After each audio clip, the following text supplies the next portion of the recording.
following is a presentation of the Pontywood Sports Network.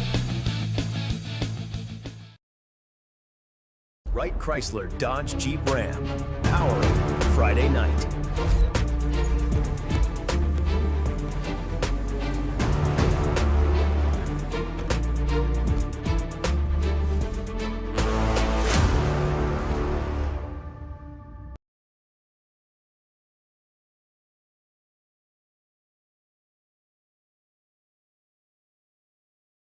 Fourth season. What? Yeah. 34 years? Yeah, all the way back in the days of radio. How about that? Well, welcome to and happy 34th year anniversary. And it feels every degree of that up here in a hot press box that's cooler than it is down below. The Rough Riders will meet the Van Vandals, and because it's the first broadcast, there's always troubles and issues. So we have about 8 minutes to get you ready for that. You might tell people why that we're supposed to be on at 6:30. Why? Because they're starting the game at 7. Ask me why. 7 p.m. all Do you know season long. why? I don't know. Because it's cooler. I guess at so. 7 than it is at 7:30. Hey, counselor, that's right. I think there's one game of the season that's a 7:30 game according to the schedule. Yeah, and I think that's because the cheerleaders were busy or something. I don't know. It's always been 7:30, and before that it was 8, but now it's 7. And maybe we'll start doing this during school before we retire. Anyway, we'll hear from a sponsor, and we'll get you ready for the game as quickly as we can here on NETSN. Batters Law Firm is your first choice in personal injury law. Jeff Batters and his staff lead the way in the area with best of Nacogdoches and best of Lufkin votes over the last several years. If your case matters, it's got to be Batters. At Center Glass, we do custom glass enclosures for reception areas, bank teller stations, entrance doors, and much more. Nothing brings elegant shower tiles and fixtures to life in your new bathroom like a custom glass enclosure or glass door. Whatever your automotive glass needs are, we're here to help. Center Glass currently services all of East Texas, Southeast Texas, and some Louisiana parishes.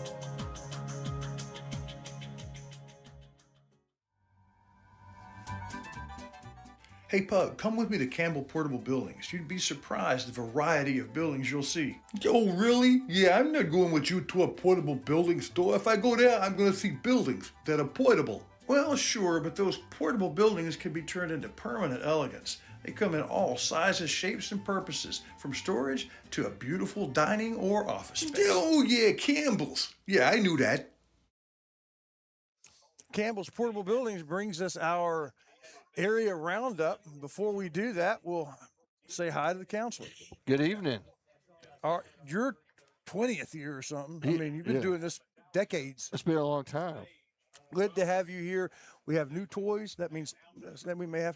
What's this early start? We'd be right on time if we started. When Some we're supposed growing to. pains with new stuff. It happens every first year, every first week, but we're glad to have them. Our injury report, brought to you by Gaddy's Medical Supply, is, I mean, it's not a specific one. I'm not going to be able to tell you injuries and specific students, but our running back core has been banged up, and they went looking for running backs for tonight's game. I don't know. I've talked to the coach Wednesday, and that was still with a lot of possibilities left to hope for. So we'll just see who comes out at that position. Gaddy's Medical is where you go if you need something to help you get better in Nacogdoches. And on Hurst Street in Center, they bring you the injury report. Now, the area roundup. Here's the story. The Center Rough Riders, who are now entering the field, come in tonight on the state rankings at number 43. That's top half, but it's, according to one poll, the one that I used, the bottom of our district. Pittsburgh at number 36 and Longview Spring Hill at 30. And there's disputed in other polls, they're below us. But those are the bottom three little brothers. And then we've got Carthage, Pleasant Grove, and Gilmer at numbers 1, 4, and 9. They're all in the top 10. Van is at number 22 tonight, and they are 9-point favorites. But Rob, single-digit favorites lose all the time. That's just a prediction and nothing more. So, do you remember the overtime loss last year in Tatum? It came down to the very, very end. A heartbreaker. Heartbreaker. Well, that's the last down we played was against Van, and the first down we'll play this year is against Van. You've already heard from Campbell's Portable Buildings. We'll be right back after well, I'll tell you what, we don't really have anybody we have to hear from. You get to choose who you want to play. We're going to hear, it's Right Chrysler pregame Well, show. let's We'll do hear from that. them. Yeah, we should do that. Gosh.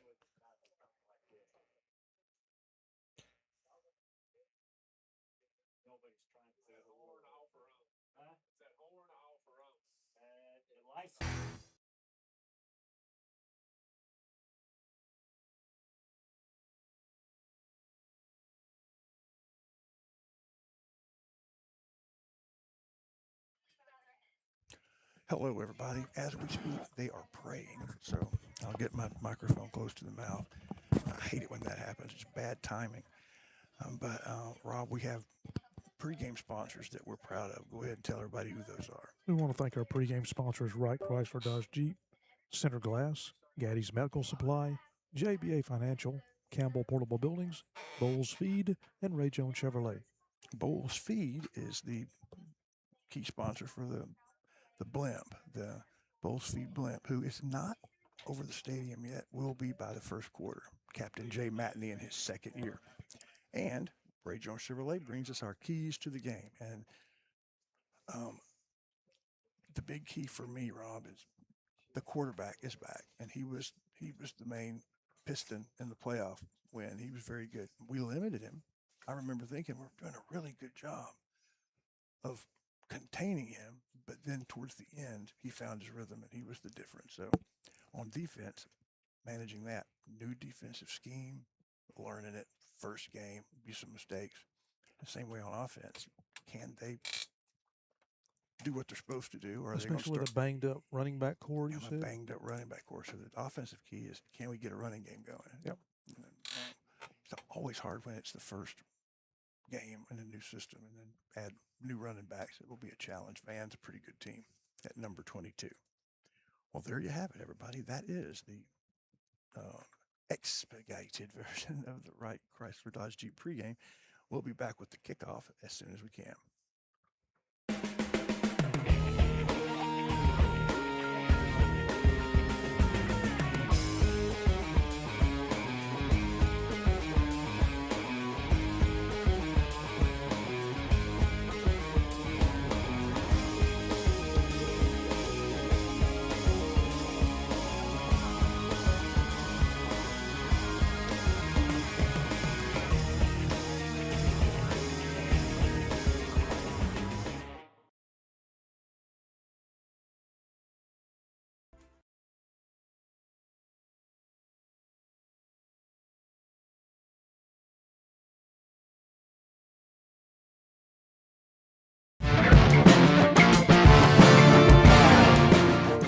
Good evening and welcome, Rough Rider fans, to Friday night.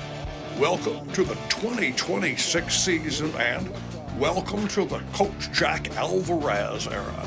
Tonight, your Rough Riders open the season against the Van Vandals, where they ended their season in Tatum last year with a 2-point overtime loss to these Vandals. Now, Van comes to center to start the 26 campaign. So now, let's go to Rough Rider Field and the voice of the Riders, Rob Payne.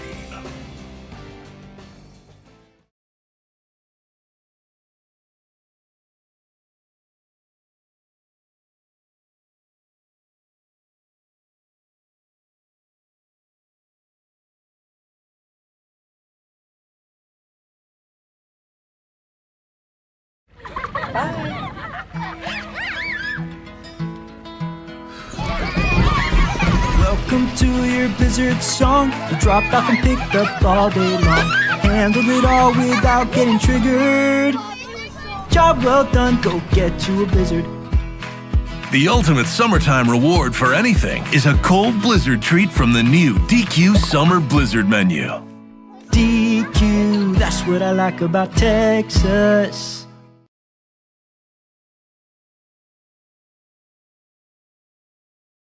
All right, buddy, welcome back. It's time for kickoff here. Our kickoffs are brought to you by Shelby Savings Bank.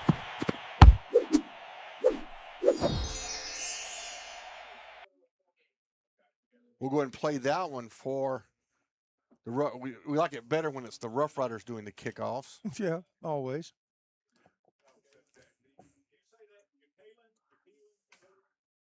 We got a couple guys back there. We get numbers. It's number 7 for the Rough Riders back there.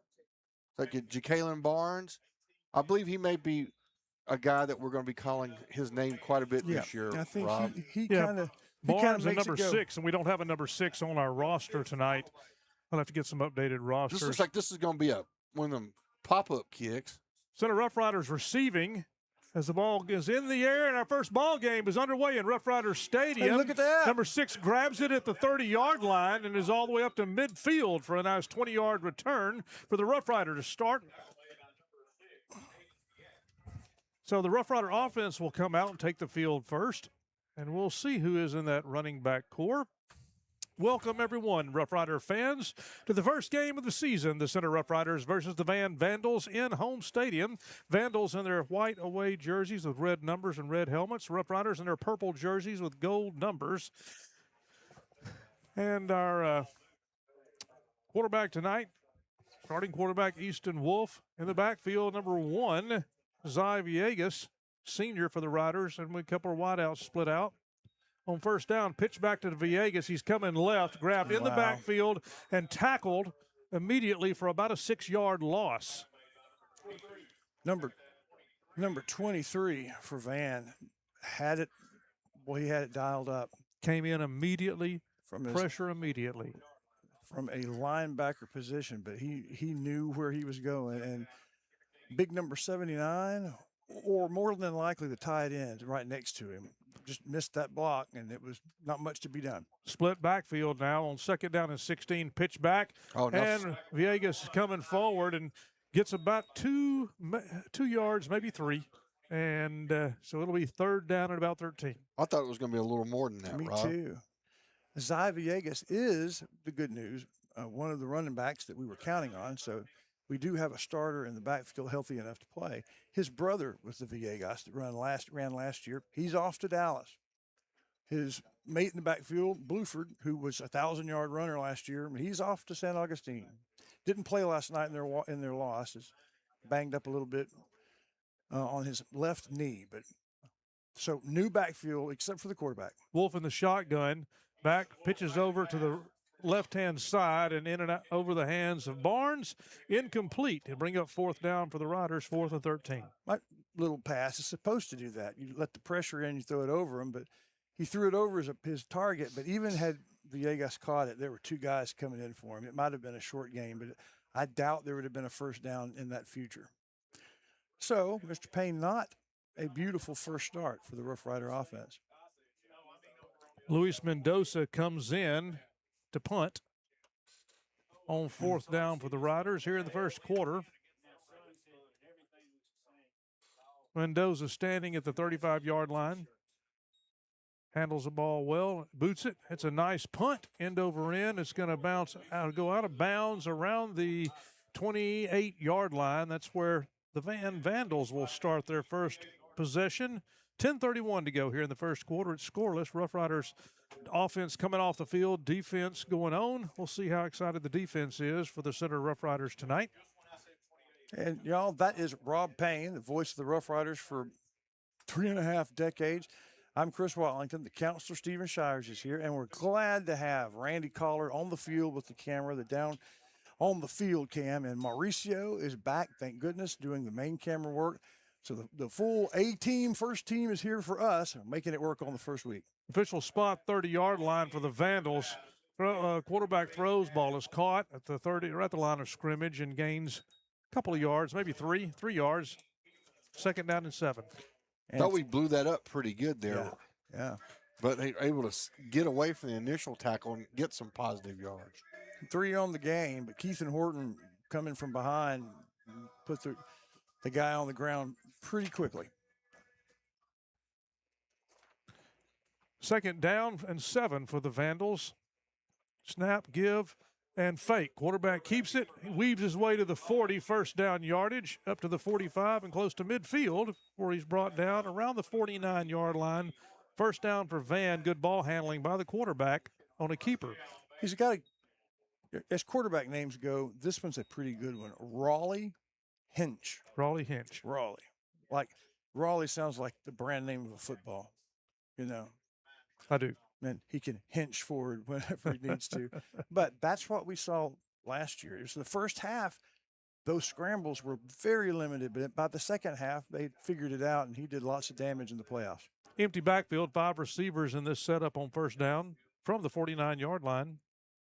Out of the shotgun, Hinch with the ball, looks left, throws left. And behind the line of scrimmage, hitch pass to the 40, to the 35, and 30, down the sideline, and is tackled inside the 10-yard line. Flag comes in on that. I think he's tackled by the hair. Yeah. So the Rider defense stops inside the 10 and saves the touchdown, but it'll be a penalty on a face mask call, and so half the distance to the goal line. And you know how people call penalties mistakes? That was really not a mistake. No. You had to grab something, or it was a touchdown. So Easton was able to catch up to him, but he grabbed something illegal. It will be, as a result, first down and seriously goal for Van on this first possession. 3 minutes almost gone in the game. First and goal from the 2-yard line for the Vandals. Okay. Guess if you got hair like that, you can tackle by the All right, hair. So they wave the penalty off. Like the ball that backs rule. up to the 5-yard line. First and goal from the 5. Hinch in the shotgun. Snap, give, running back has it, and scampers in for a touchdown, a 5-yard touchdown. And the Vandals score first tonight, 6-0, with an extra point attempt coming up. And they did something that's hard to do. We were the scrimmage game, the Louisiana team that played had very little success between the guards and tackles. But they did just then, opened up the seam and got 5 yards for the score. Extra point attempt is in the air. It's through. So 7-0 Van Vandals with 9:02 to go here in the first quarter. You're tuned to Rider Football. Imagine what it would be like to be your tire. It's not good, man. Watch where you're going. It ain't easy work, so you don't want to trust it to just any old tire. No, you take your car and truck to Center Tire. It's an old tradition with a new chapter under Trey Burns, because being a tire is hard work. Are we there yet? People come to Covington Lumbers for construction projects, and one of those, paint projects. Whether it's exterior or interior, Covington's has you covered. With the Farrell Calhoun brand, over 120 years of excellence, vivid colors. For paint, it's Covington's.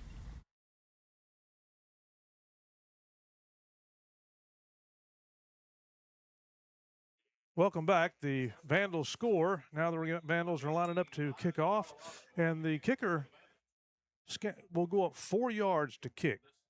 And so it's kind of a short pooch kick. It's an end over end, fielded by number 6 yet again on the right-hand side, and scrambles a yard or two before he's brought down. So the Riders will start around the 33-yard line for their second series tonight.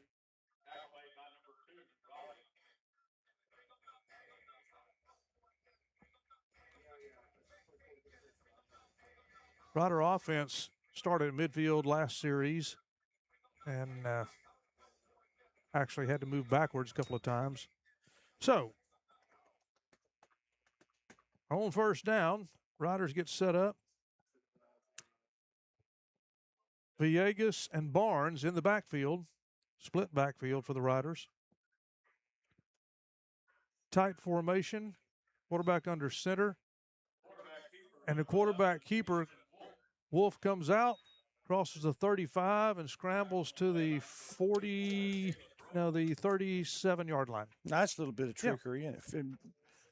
They don't want to run Easton Wolf, but they're just almost going to have to because he's so good at it. It really is. He's about the fastest person on the team. 4-yard pickup, second down and 6. Wolf is in the shotgun. one back, 3 receivers in the game. Low snap. Wolf just picks it up and scrambles, and he is up to the close to the 40, about the 39-yard lines where they're going to mark it. And his scramble gave us a little bit of life and hope. With 3rd and 3 is manageable.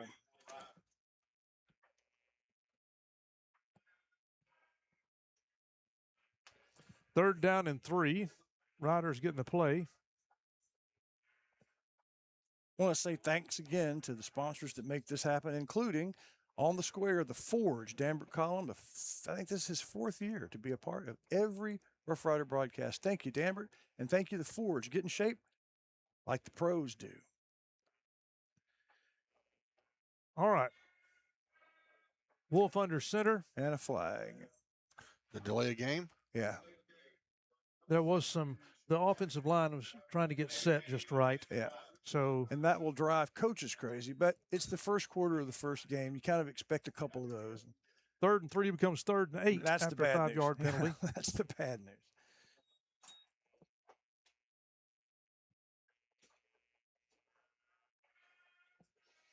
Ball at the 35-yard line.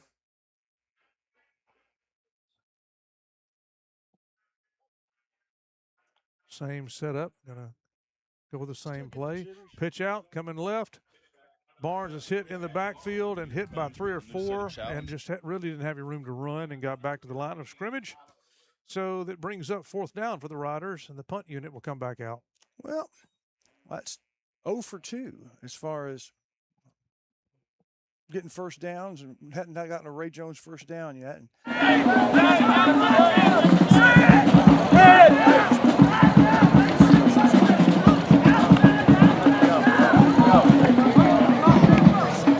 But then in the second half of the scrimmage, offense came alive, and then when they started playing controlled single quarters, they looked pretty good. So maybe they're just taking a while to get warmed up.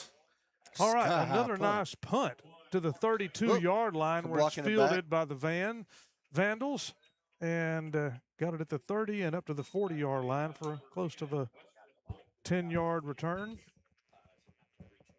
So the Vandals will take over right around the 40-yard line. 6:16 to go here in the first quarter. By the way, if you're tuning in wondering why the game's already started, according to the football schedule, all but one of our games this year, the Rider games, kickoff will be at 7 p.m. So you may have to alter your Friday schedules a little bit. It's been 7:30 for a long, long time. Keep that in mind as well. 7 o'clock kickoff, both in town and out of town. Vandals lead 7-0. The offense will take the field for the second time tonight. Hinch, Raleigh Hinch, quarterback for the Vandals.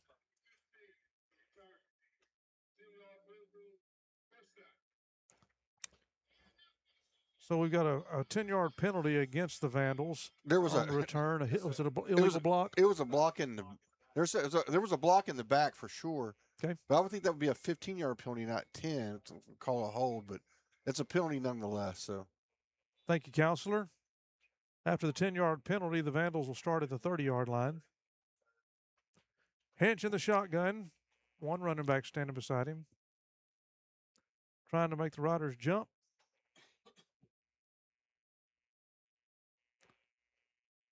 Quarterback changing the setup. Got the ball now. Handoff coming right up the middle. Number 30 for the Tim Jones running for the Vandals and gets up to marking him at the 38-yard line. That was a hard run there. Yeah. He was on the field last year, and I think the year before when Van was in our district. Played that critical game to get to the playoffs. And he got through a little crack, and then he kind of muscled his way through a couple of tackles. We're going to call it a 9-yard run, 2nd down and 1. Twin receivers either side. On 2nd down and 1. Hinch back to throw. Looking left, now looking down the middle, and hauls off and throws it. Has one receiver in the area. Intercepted. And the Riders pick it off.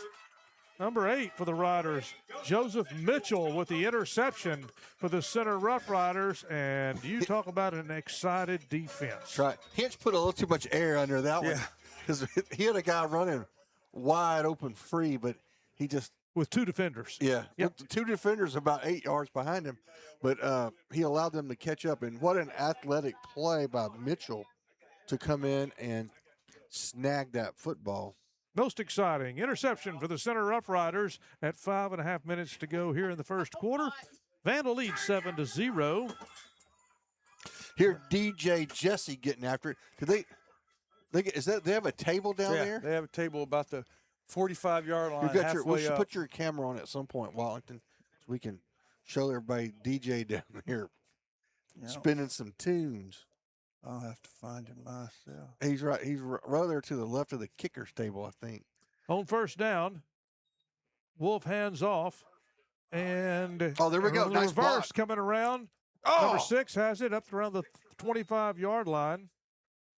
Braxton Bass, Parker Rainey, number 1 for the Vandals, kept that from being an absolute huge play. It's a first down as it was. That's our first one. It is. First down tonight, or Ray Jones Chevrolet first down up to the 29-yard line. First down. That's a good graphic, too. Well, we got to use that graphic preferably 22 times a game. Yeah. Handoff again, this time coming right up the middle. Villegas looking for some room in the middle. Late flag comes in. Not good. A behavior penalty. Now, there it is, a 1-yard run up to the 30, but a late flag up around the 38-yard line.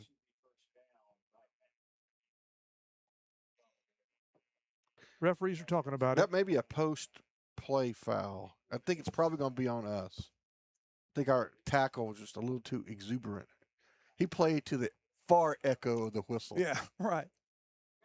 Personal foul, face mask against the Center Rough Riders. When he got, and that was during the extracurricular.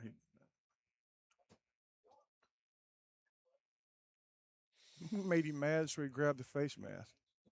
Which is a great play, by the way, if you can master it. If you can convince someone to grab your face mask near a referee, that's a 15-yard play every time. But they're going to say it was part of the play, so it is going to be first down. Okay. 15-yard penalty back to the 15-yard line. It is first down for the Riders. Villegas in the backfield, Wolf under center.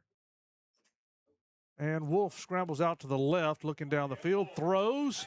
Has a man, but out of bounds. Gage Vidrine right around the 45-yard line, but such a hard pass to throw when you're running right-handed, running left. And I mean, he wasn't just trotting; he was running for his life, and then trying to make that throw is very difficult. Well, Dream caught it. He did, but it was out of bounds. It was caught out of bounds because it was tipped by a Vandal. If the ball gets through, I think the Dream catches it clean. Yeah, but great defense there. A nice play call. Yeah. All right, second down for the Riders. Second and bunch? Second and 15, yep. I think it's second and 25, right? Oh, I'm sorry, it is. Yep. And a timeout. Riders take a timeout on second down and 25. With 4:27. We'll take one as well.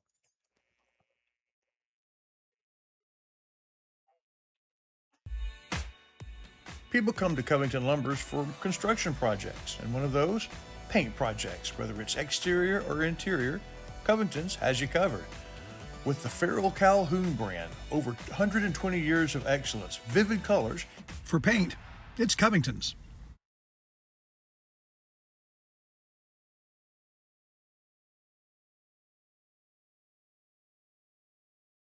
Hey, y'all got a dirty truck.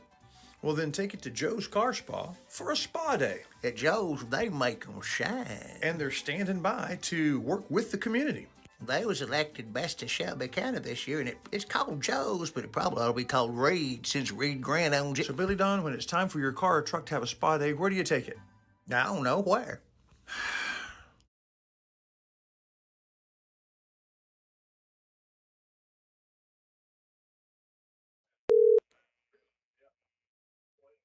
All right, we're on trying to get the captain of the blimp on the phone. Yeah, I called to check the line. The line is good.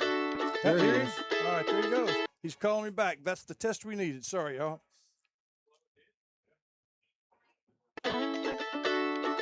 And I'm trying to get him a note that says I'm just testing. So.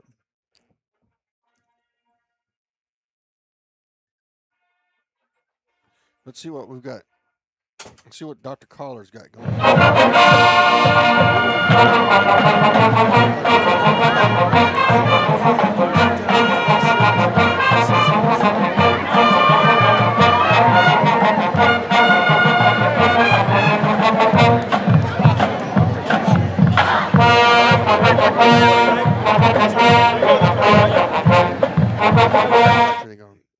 It's separated from the other, but that one. Okay. It's one of those ones up there. Oh, we are having. Just keep trying.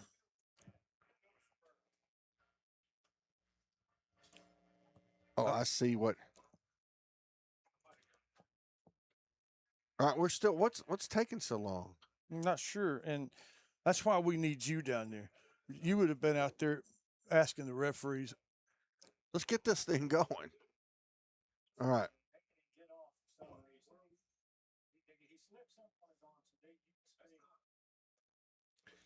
They're requiring a player. Yeah. Sorry about that, folks. Looks like everybody's still kind of getting in the game.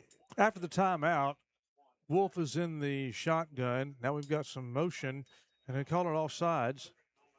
Nope, they call a motion against the Riders. False start against the Riders, another 5-yard penalty. Puts the Riders at the 10-yard line.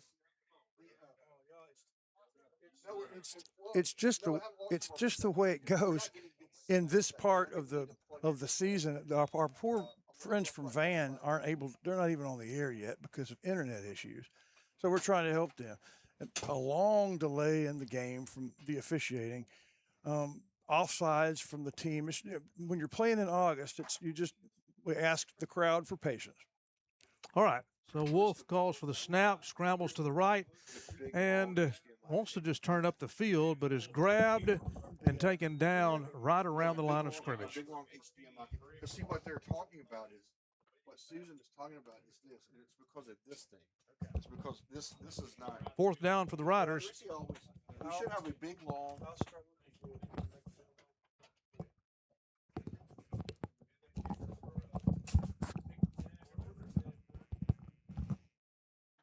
Punt unit is coming out on 4th down and 30.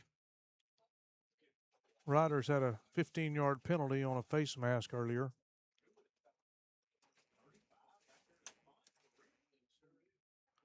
All right, so looks like they have Jay Henderson in the end zone to punt. This is going to be interesting.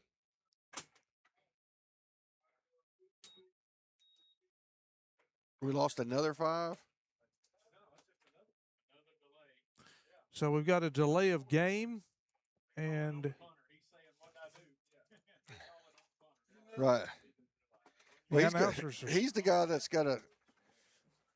who gets the blame for it. So delay of game. Punter 35. has the ball and nice kick. Nice punt, fielded by Van at the center 40, hit immediately and slowed, and then grabbed and taken down.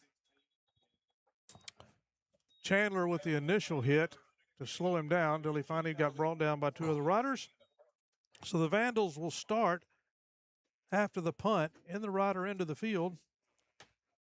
They're going to mark it right at the 30-yard line.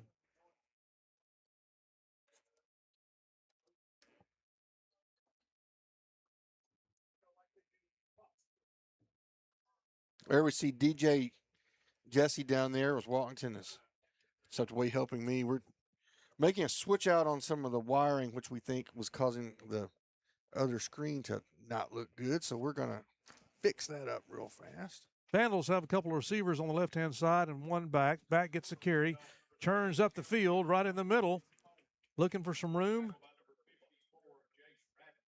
Jace Radney with the stop after about a 4-yard pickup. 2nd down and 6.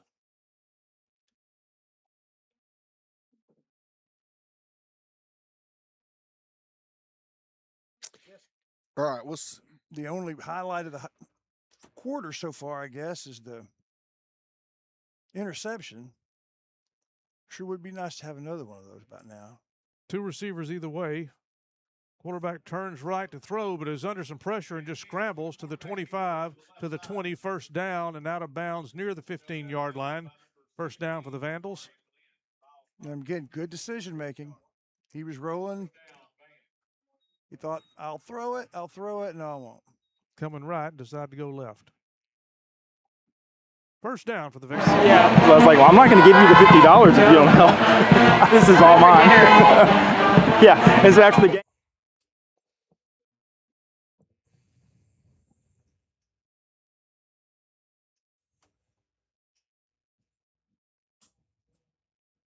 Hinch in the shotgun, 1 receiver, puts a man in motion.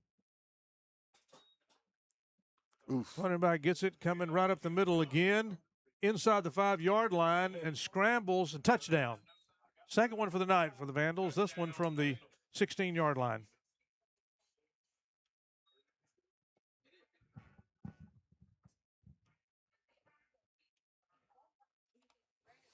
That was a good hard run. It was, and when we spoke to Coach about their defensive challenges, he said during practice and during the game,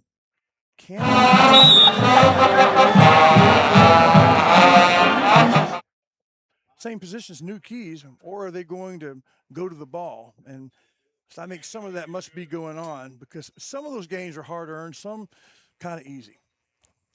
Extra point is good. 14-0, Vandals over the Riders with 2:03 to go here in the first quarter. The following fine sponsors back our area teams all season long. They include Batters Law Firm. When your case matters, it's got to be Batters. Portacool, keeping you cool with the new Apex series. And Sandy Cox State Farm, your county-wide good neighbor.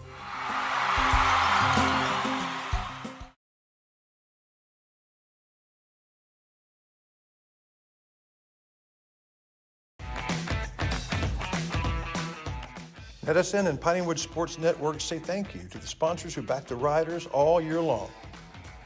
Ace Hardware is the place. Center Tire, always tops in tires, now expanding their service. And Covington Lumber, your 3rd generation supply store and lumber yard.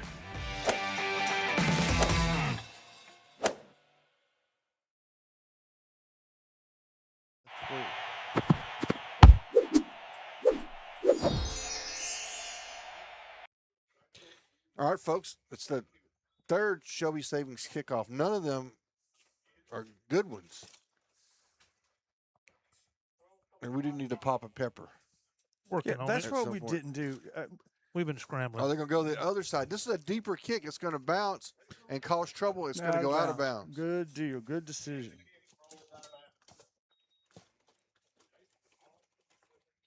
Good decision not to pick that ball up. Yeah.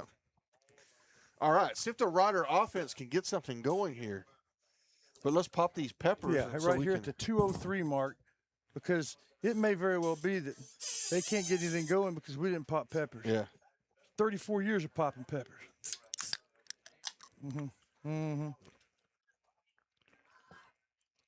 Oh, that is a good beverage. Good cold Dr. Pepper on a Friday night.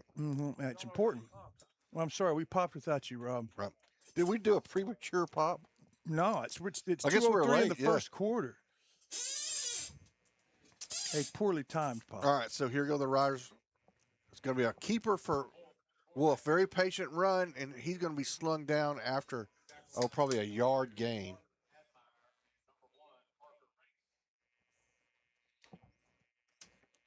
Some of these plays looks like they got some promise, but then they close up very quickly. I think that is a testament to the quality of the Van defense. 2-yard pickup for Wolf. Sorry. 2-yard pickup for Wolf brings up 2nd down and 8. Wolf and Barnes in the backfield.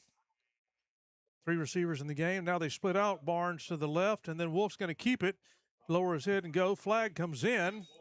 That's Wolf with gonna another yard gain. be a Ray Jones Chevrolet first down from the face mask call. Take it however we can get it. Hey, do you have that that clip of Coach talking about the big offensive challenge? I do. We'll play that right now. Yeah. But I think our offensive line will match up. They're getting better every time. We want to be an explosive offense, but we also Minute want 21 to to go be here in the first sound in quarter. our Vandals blocking lead and be gap 14-0. sound and things like that. The ball with first And down, you know, close to midfield at the it's been a 47-yard line. learning process for all of us. There it was, Chris Wallace. Okay. Barnes in the backfield. 2 receivers on the left. And Barnes with the ball. Crosses midfield. Crosses the 45 up to back to the line of scrimmage, really. Barnes is the athlete that we would love to get going.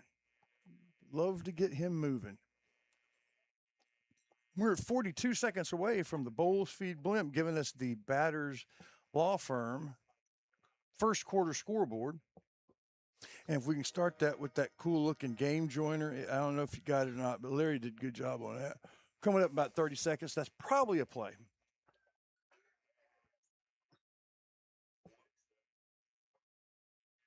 Wolf under center. Back looking, scrambling, going to keep it and run with it. And good tackle. Back close to the line of scrimmage on an ankle tackle. That's not easy to do. Parker Rainey with a great ankle tackle on a runner that's not easy to bring down. That does the first quarter. Rough Riders still looking for first game, new coach, new season ray of light. We'll look for it in the second quarter when we call the blimp in the meantime to see what's going around the area.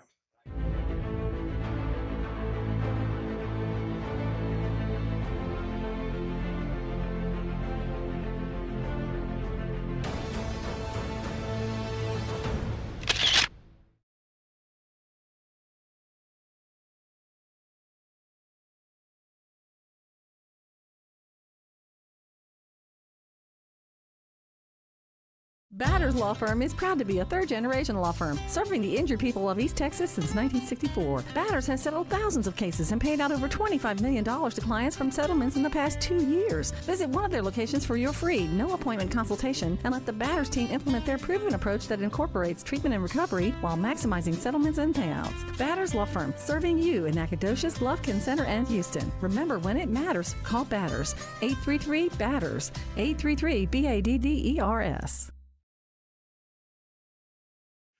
All right, Jay Matney up in the blimp. You in the blimp while your friends are at a bachelor party. I know we need to get you through this so you can take the blimp, but don't let the boys in the blimp, Jay. Oh, look, here's the deal. The blimp is ready whenever y'all need it, and that's the bottom line. Thank you. We're gonna run the first play of the quarter, which is going to be a third down and long, and then we'll go back to you. All right, hold on just a second. Wolf had 2 backs with him, was scrambling, looking for some place to throw the ball, and is sacked and that's in the backfield. That. Okay, we'll go up to you. Batters Law Firm scoring update from the blimp. Go ahead, Jay.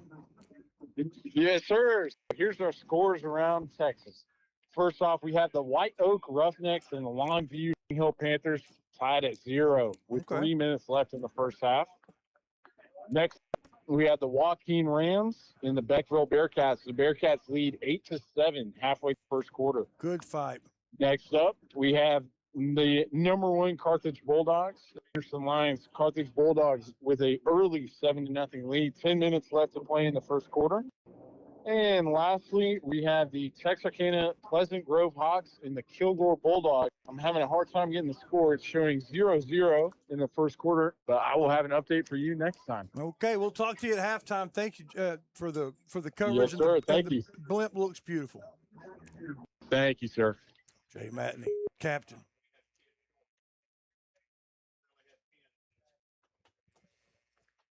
In the meantime, didn't have enough players on the field. So between off sides and getting the right personnel, it's been a tough first quarter for this group. But there's the punt. Punter is a nice punt that is Man. fielded, ball bounces and then grabbed by Van inside the 20-yard line. So they'll that's where they'll have the ball inside the 20. And that's a 50-yard punt. Called fair catch, let it bounce, then went and got it, and then took off running. And the question in the press box was, is that a penalty? If he'd caught it and started running, I think it would have been. But no return. And That we'll was start an right at the excellent 20. kick, but our punters got to get it off a little faster. Taking a little cavalier there. Yeah. But I'll tell you what, that ball might have come down with a little bit of frost on it. I mean, it was could have hit the blimp. Yeah, I know. We need to see if Jay got a good look at that ball on that play. All right, the Vandals come out in the second quarter in the shotgun inside the 20-yard line. Looking right, looking left, scrambling. Quarterback rolls right, still with the ball, and throws it down the sidelines at the ankles of the intended receiver. Incomplete, second down. Yep, he just got rid of that one. Good defense. Yeah, they forced that. Well done. It's 14-0 as Van scores on their two of their first three possessions. The second one ended in an interception, but it was a long ball, so it was almost like a punt. Rough Riders, 2 first downs in the quarter. Not a whole lot of offense, but looking good here on the first bit defensively in the second quarter. Second down and 10 for the Vandals, who lead 14-0. Hinch and the shotgun. Snap. Give. Right up the middle. Flag comes in. Back to the line of scrimmage, but the flag on the far sidelines. Wolf with the tackle. Going for a no gain.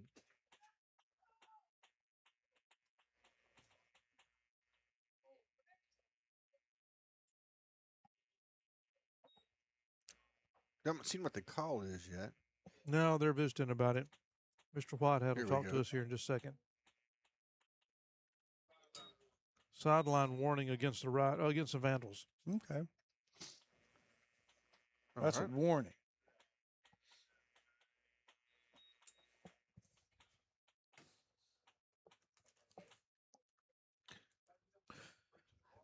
So second down and right at 10. So there was a no gain on that play. Third down. Oh, third down. Yeah. And a great opportunity that's right, for the defense. Yeah, because there was the incomplete pass on first. That's right. Third and 10, 5 receivers in the game.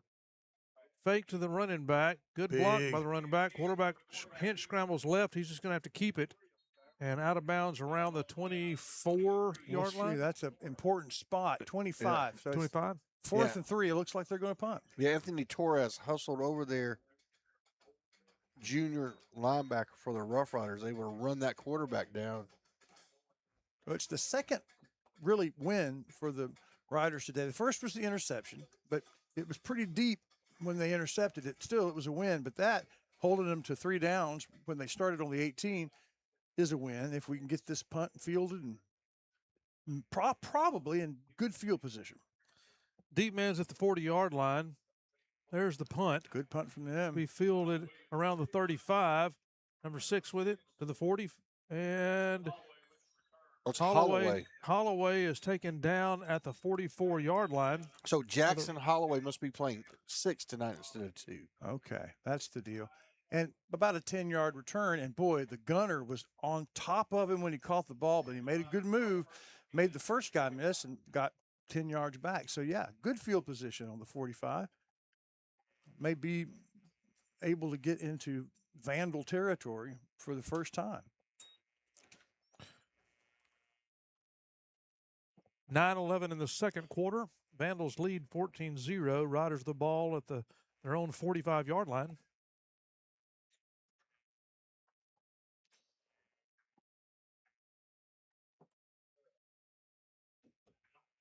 Wolf under center.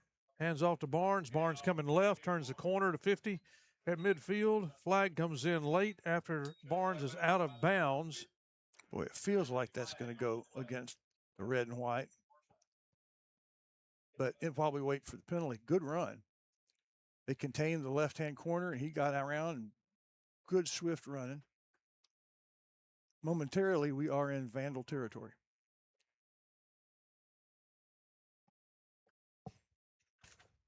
Holding against the Riders. Oh, okay. Momentarily, we were there, not officially. Jalen Henderson tied in, leaving the game. I think he's got to get something fixed with his equipment. Colin Chandler, the sophomore, coming in for this play, number 15. 10-yard penalty from the end of the play. So Riders first down from the 40. Handoff, and Villegas coming up the middle. Flag, late flag comes in on that play. I'm not going to head official. I'm not going to jinx it and say how I feel. It's probably going to go against the white. I didn't say that. Ha ha. Face mask against the defense. Be a 15-yard penalty against the Vandals. They mark it to the Vandals' 40-yard line. So the Riders will start first down in Vandal territory. 8:56 to go here in the first half. Van leads 14-0.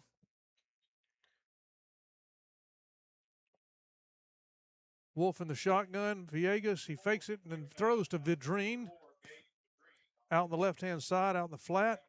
Caught it behind the line of scrimmage and tackled there too. Loss of a yard, second down and 11. Boy, it's been just real difficult to get the offense moving, especially the pass game, Mr. Payne. Yep.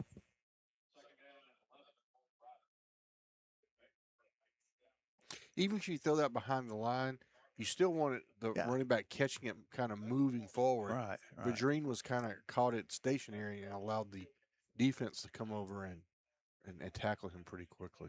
Second and 11, handoff, Barnes. Oh, nice. Barnes to the 35 and maybe a little bit more. Good hole there by the Rough Riders. Good hole. Offensive line did its work, but Boston Blaylock, the senior, stepped up and kept it from being a first down. Still, one of the biggest run gains of the contest so far, a gain of 7, bringing up 3rd and 4. And in the position of the field where maybe you have 2 tries to get it if you need them.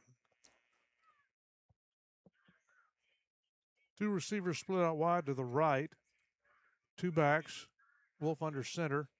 Handoff coming up the middle, looking for room to go, and they got a yard maybe. Looks like exactly down and 3. 4th and 3, and yep. Can't punt. You don't have a 50-yard field goal kicker, so you're going to go for this one, and this is big. It's the first excursion into Vandal territory, like the Romans. Yeah, how'd that work out? That didn't work out well. That's why we need to score while we're That's here. right, yeah. Wolf What will be in are the we doing shotgun. here? Okay, this is an interesting. Look at this. This is Jack Alvarez. Under center. Quarterback looks like they're going to just try to inch it up forward. And then the quarterback came out of the scrum and sprinted to the right. All that trickery. We're going to bull you over. And then there's a flag. But the flag is. it didn't flag work at all. came out immediately as the play was happening. It could be offsides on the defense. Or it could be illegal. Offsides defense. Okay. Well, that's what Alvarez designed that for, is to draw them off. And it worked then. So 4th and 3 becomes first down for the Riders. Well, you get in that tush push type deal, and that's you start. That's been the issue with people trying to get head starts, and looks like the Vandals did that. So, but it was enough for a Rider first down. All right, first down for the Riders. Wolf, handoff, Barnes cutting left and then turning it up the field. Inside the 25. And fumbled. Ball comes out. Right before the red. They say it's down, though. Say it's down. Emphatic. It's down. Ball's down by the line judge. Okay. All right.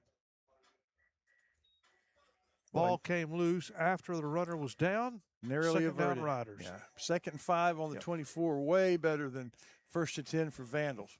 Halfway through the second quarter, getting close to the Farmer State Bank halftime show, where we'll see. Hey, let's go, boys! How are we doing?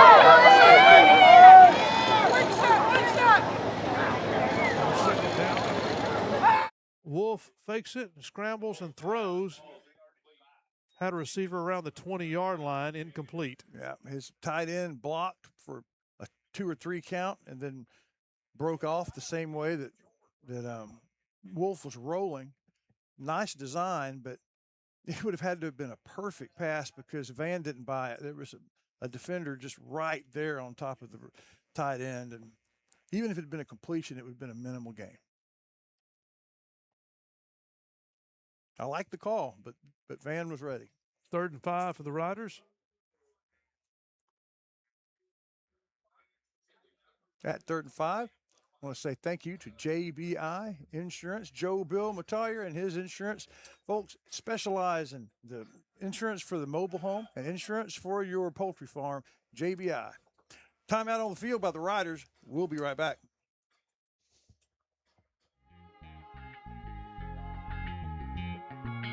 We say thank you to these fall sponsors who bring you Rough Rider football all fall long. Chris Mayfield State Farm, Shelby County's good neighbor.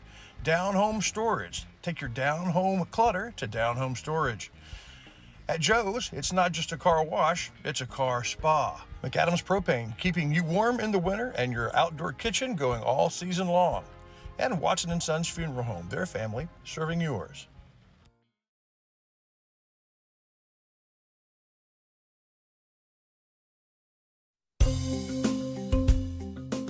The following fine sponsors back our area teams all season long.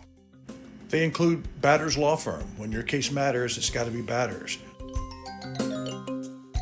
Portacool, keeping you cool with the new Apex series. And Sandy Cox State Farm, your county-wide good neighbor.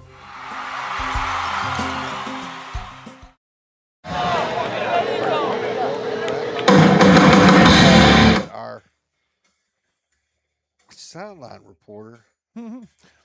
We have eyes on her. We just don't have ears yet, but that's okay. That we have a little time for that. She's going to interview Jack Alvarez as he goes to the sideline, and right now that's not an enviable job. Hoping that we can get some good stuff moving. All right, here we go on 3rd down. Villegas with the ball on 3rd down, and moved it a couple of yards. It'll bring up 4th down and 4th down and 2.5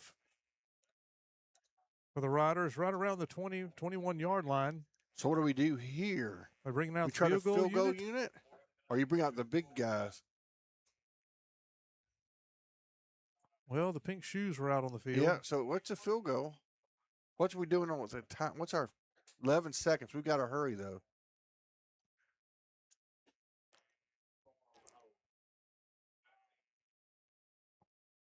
The kick is all right. Reyes with the attempt. It is no good.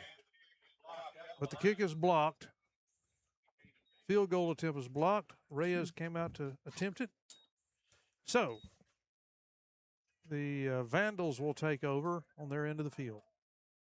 Well, shoot.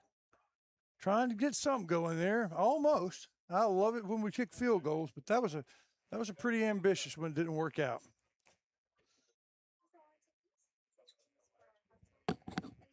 That's me, yeah.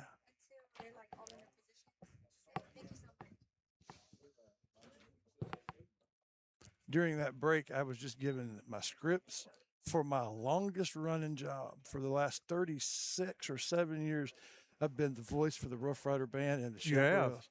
An awesome job. Well, I don't know. Yep, I do. I enjoy it. It's good.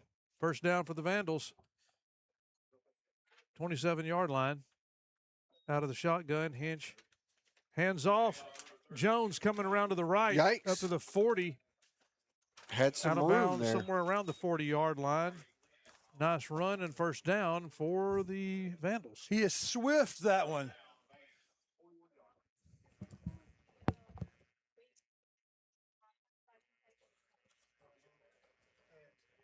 Rob, we really don't need Van going up 21-0, so we need to get a stop here. Radio that down. Yeah. 41-yard line, 1st down for the Vandals. 2 receivers on the left. Handoff up the middle. Oh. Scrambling. And another nice run. This one in the middle, about a 6-yard pickup. Coming back, though. I believe we have think there was a little holding? Holding infraction. chaparrals and a phone and. Okay, I'm going to help you out. Let's see what the call is here. Mr. Wadat says Oh, false it's not start. false start. I sure thought that was a hold on the defensive. So it'll be a 5-yard penalty against the Vandals. That's First not down so and- bad. Nope, first down and 15 from the 35-yard line.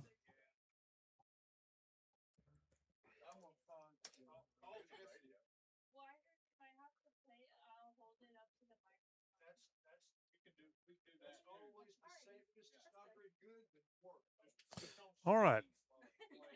Referee adjusts the spot. Vandals take the line of scrimmage. Hinch in the backfield in the shotgun. 3 receivers. Trips left. One on the right. Looks left, looks right. Ball thrown in behind the line of scrimmage and caught.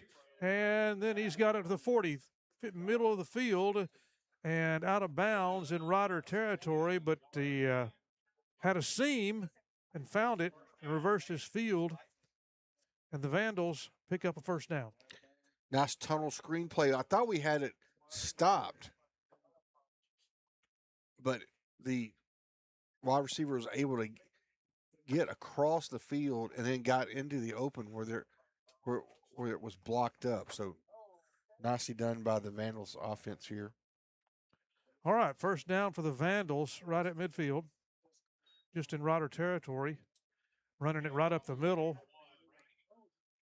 to the 40, crossing the 40, inside the 40-yard line is Rainey, number 1, running for the Vandals. An 8-yard pickup, maybe 9, Mr. Shires. Oh, no, first down. There's a first down, yeah. First down.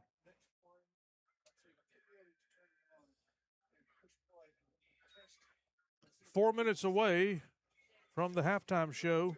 Be sure and stay tuned. Lots of good analysis and interviews.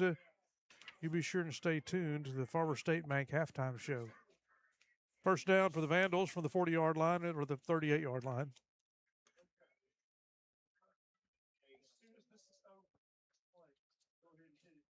Hinch snap a little high. He kept it. He's going to keep it. Good ball handling. Faked it, and then he's going to keep it and out of bounds near the first down marker. He might be a yard short. Now they're marking it. It looks like they're marking it second down. I think they all just dropped and ran when he was headed that way. Yeah. So a 9-yard run by the quarterback, second down and 1. Ball at the 29-yard line. Vandals lead 14-0 with 3:38 here in the second quarter. One back does get the carry. Oh. And good blocking at the line of scrimmage, and that's Jones, who is inside the 20 up close to around the 16-yard line where they're going to mark him. Really good run. First down Van from the 16. Not really very fancy stuff here. It's just basic stuff they're getting. The line They're is winning open at in a the line of hole. scrimmage. Yeah. Yes, sir.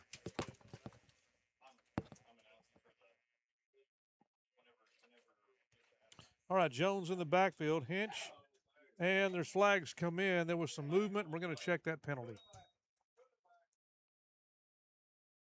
Offsides. So it'll be first down and 5.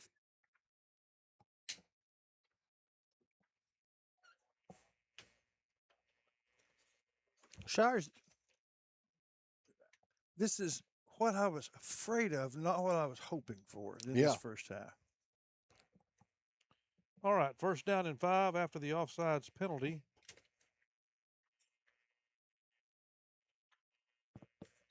Uh-oh, another flag comes in. There was some motion, and they're going to call it false start. So somebody started up the field and shouldn't have. So Center will get the 5 yards back. It'll be first down and 10 for Van.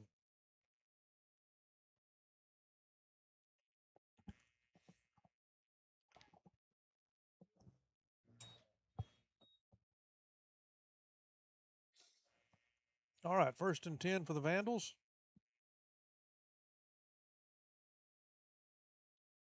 Snap. And got another flag, another false start. So the quarterback 2 times in a row has put a man in motion to bring him in, and then they caught him going upfield. And so false start, 5-yard penalty, 1st and 15.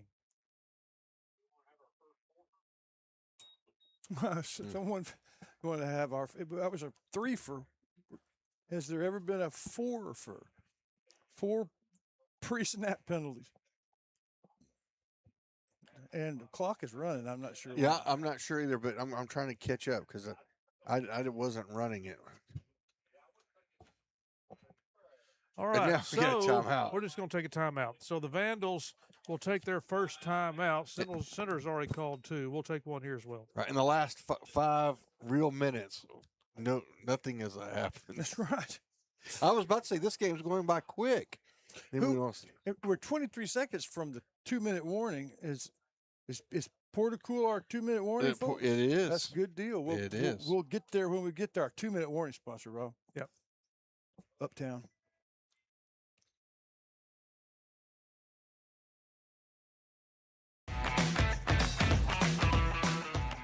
NETSN and Pinewood Sports Network. I'm actually going to bring it back because it looks like the guys are coming out. 23 seconds left to our Porticool 2-minute warning. All right, after the timeout, Hinch, the quarterback, turns to the sidelines, getting some instructions. Now he's making an audible here at the line. Jones switch sides. There's a snap back, looking, throwing down to the corner of the end zone, and the receiver falls down in the end zone, but the ball was not right at the receiver either. Incomplete. 3rd down.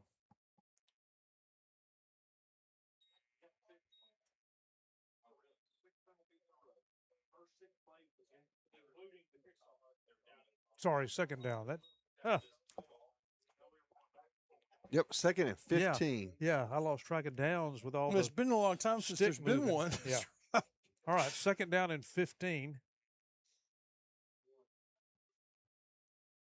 Same setup. 4 receivers in the game. Hinch back, looking left. It's a screen pass. It's going to be bad news. To the 20, to the 15, 10. Flag on the play. Luckily, a into hold. the end zone, but there's a flag at the 10-yard line. Eagle Eye counselor says a hold. It was a hold. But, man, I saw that coming a mile away. Yeah. I was like, oh, my gosh. That's what they're supposed to look like. That one's going to go the distance. Not happy coach down on the. All right, so the Vandals get in the end zone, but a hold on the play. Brings it back. And they'll spot the ball at the 21-yard line.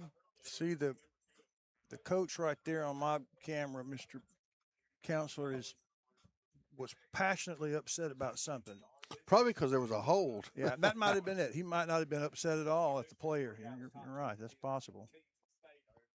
So the Rough Riders catch a break with 9 seconds to go before the 2-minute break. That was well thought out concept and was pretty well executed except for the hold. All right, 2nd down.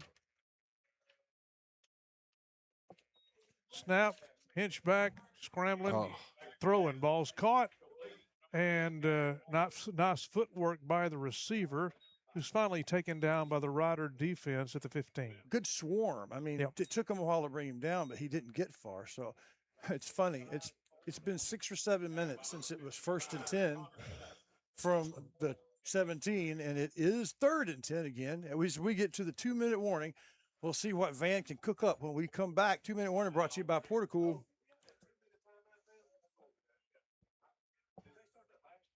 Yes, sir. Struggling with mobility, chronic pain, work, or sports injury?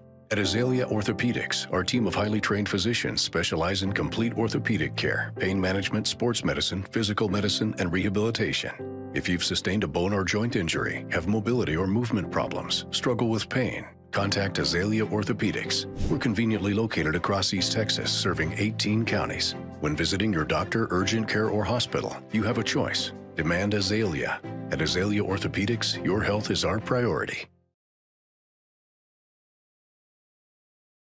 Texas, it's football season. The lights, the crowds, the rivalries. Every Friday night is game day. But here at CDL Training Academy, when it comes to your future, every single day is game day. Just like on the field, success behind the wheel takes discipline, focus, and safety. We train champions of the road. And here's the winning play. We're a TPST certified school. That means you test right here, in-house. No delay of games, no flags, just results. Stop sitting on the sidelines. Your season starts now.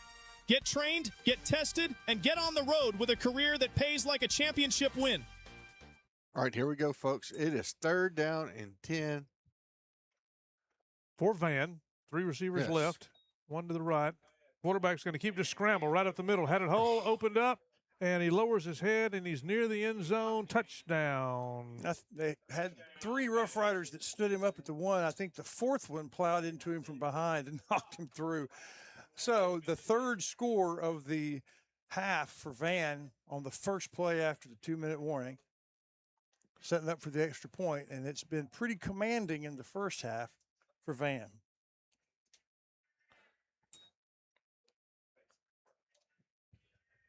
Extra point unit comes out. That's no good.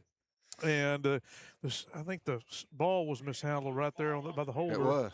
And so extra point is no good. So it's 20-0. Vandals over the Riders with 1:53 to go in the half. You're tuned to Rider Football on NETSN.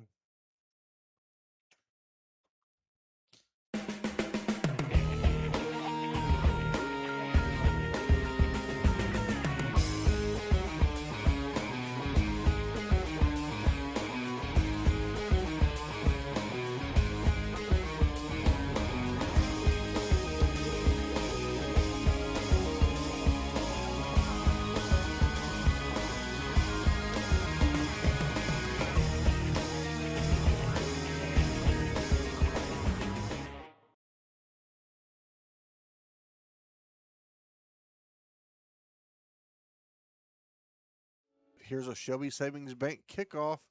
So another pooch kick. Fielded by the Riders at the 35-yard line. So they have 1 minute and 53 seconds to try to get some points here. Yeah. And now the good news is did Van kick off first? We got the ball first, didn't we? Yeah, Van gets the second quarter, right? Second, third quarter. I looked up and saw the full moon, and then I saw it move, and I thought, wait a minute, it's not a full moon. Bowles Feed Blimp, seen facing us, has a moon on it, and I thought it was a real thing. Isn't that cool? It's odd, yeah. I didn't know that they were going to do that. No. I never know until this first week. That's great stuff. Yeah. New images and that's no moon. That's a blimp. It would be real good for the Rough Riders if they could get some momentum here. Eh? Yeah. The first 3 scores we gave up would not be such a big deal if we got one here in the last 2 minutes of our own. A delay a game on the Rough Riders. Oh, yikes. All right. To start off this series, the Riders move it back 5 yards. It'll be 1st and 15, delay a game. That gives us 5 more yards of field to work with on the passing game. I guess that's the strategy. All right. Wolf in the shotgun. Barnes standing beside him. I believe that's Barnes. Snap. Wolf scrambling. Under some pressure. Grabbed. And as he's pulled down, he just throws the ball away. That could be a grounding. I don't see how that could not be grounding. 2 Vandals. Well, maybe he was outside they're talking about it. Yeah, they are. 2 Vandals were in the backfield. Was he outside the tackle box? And did he get beyond the line of scrimmage? Flag on the play. Grounding against the Riders. Okay. Which is a loss of down penalty. Yeah. Yeah, I don't know that I can in any way blame Easton for that, but it was about the worst thing that could happen shy of a turnover. Was that going to make it 2nd and 20? Got to get to the 46. And the ball is on the 24. So that's 22, right? Yep. 2nd down and 22 with 1:47 to go in the half before the 1:47 of game time, before the Farmers State Bank halftime show. Yeah, we'll start with analysis by Colonel Matt Gregory, brought to you by Camp Uwani. All right. Wolf under center. It looked like the ball came out. It did. Everybody's falling I hope on he it. got it back. Oh. Good heads up by timeout Vandals. Yeah, might as well. Z Villegas recovered the ball, but gives me a chance to fill out the halftime lineup. After we hear from Matt Gregory, we will hear from the Rough Rider Band, brought to you by East Texas Auto Monitor, the Chaparrals, brought to you by Dr. Anna Shirley over in Nacogdoches, but she's a Center hometown girl. And in Borders Poultry Supply, up close and personal, we hear for the first time a good interview about just the man, Jack Alvarez. It's a good one, worth sticking around for the Farmer State Bank halftime show.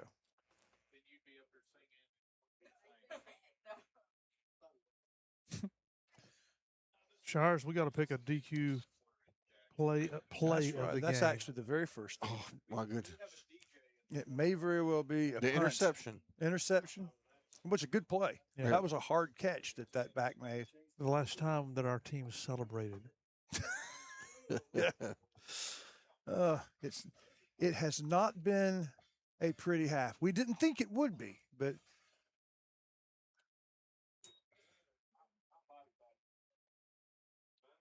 third and 22 at least, and a timeout from center. So That's our last one. There's a twofer. We had a play that didn't start because of 3 penalties, and now a play that didn't start because of 2 timeouts. Shires, let's hear from a sponsor while we have a chance to do some business.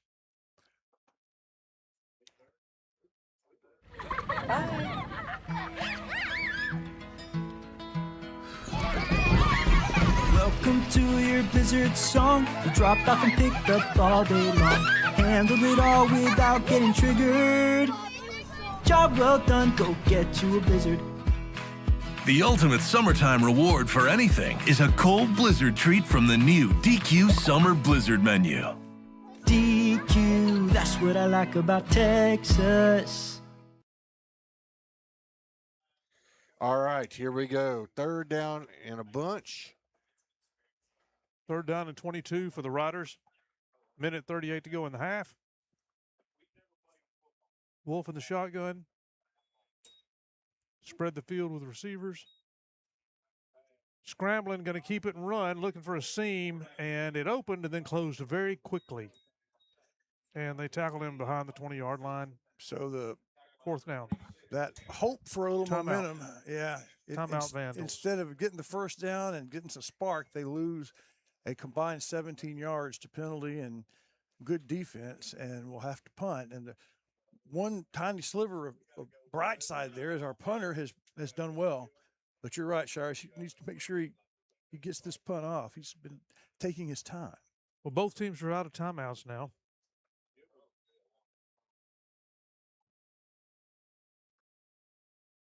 Shires and I went with Larry Pierce to do the San Augustine opener against Axtell, 2 highly touted teams. In the first half, Shires, it looked like San Augustine might just have a tiny edge in quality over Axtell. They did. I thought when they had their whole starting lineup, I thought they were going to wear Axtell out because they were bigger and really were able to run the football. But it's just the old adage that turnovers just kill you. Yeah. That's what happened last night, and then turnovers, and then things just got out of control. Right, had injuries, and it was out of control. It was just a 3-score game at halftime because of turnovers, but then it was out of control pretty quick. St. Augustine, you need to watch them. There's 2 or 3 teams near Shelby County that have a shot. Yeah. All right. Riders punt unit comes in. Punter has the ball.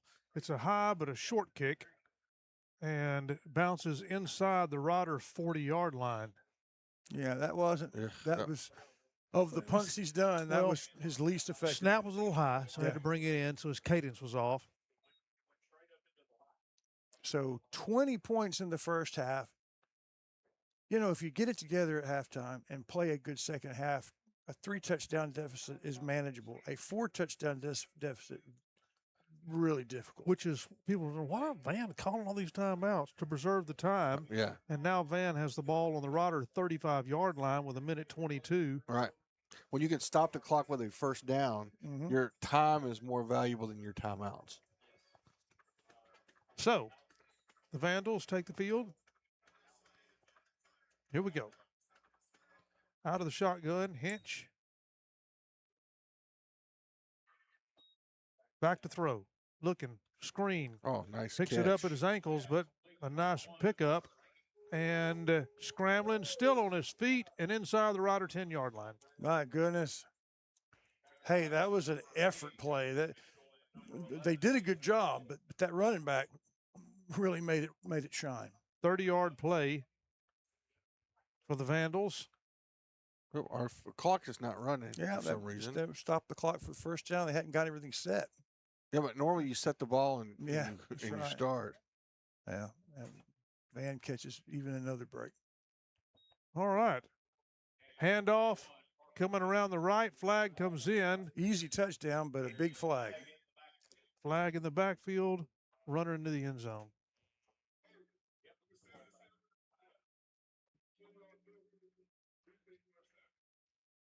Okay, 10-yard penalty moves him back. Which, yeah, Shires, the play clock didn't begin, game clock didn't begin until the snap, which is not usually the way it goes with first down pauses. Yeah, I think we had a slight error, but that's okay. And it's early. That's true. Yeah, everybody is finding their football legs.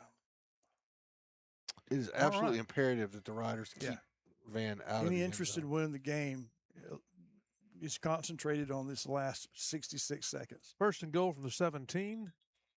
And flags. I'll be. Ball start, 5 yards against the Vandals. It's a game that has felt a little bit like watching red and purple paint dry. So with all the pauses. So you first game jitters for each team. Yeah. And it's called pretty closely. That's true. That's true. Not getting a whole lot of relaxed calls. Hey, over on my camera, you see the band is over there. That's the band, the chaparrals, and the twirlers. They're getting ready for their first big And hey, appearance. there's Randy Collard right there. Let's see what he looks like. That's what he's getting. Getting ready. All right. There's a snap, handoff. Nope, fake. Bam. Quarterback's hit. He gets Stays on away. his feet. Now he scrambles to the 20. And up close to the 15-yard line. That guy's So, good. Hit the backfield. Yeah, I thought, here we go. Oh, no, well, there we went. Good play by that young man. All right, so it'll be second down from the second goal from the 15. Quarterback back, empty backfield, looking, throws. Hit as he threw it. Ball's caught near the goal line. Nope. And incomplete. Because he was hit when he threw, and I thought, no chance. And it almost got there. That was close to completion. Without my glasses, I couldn't even tell. 33 seconds to go in the half.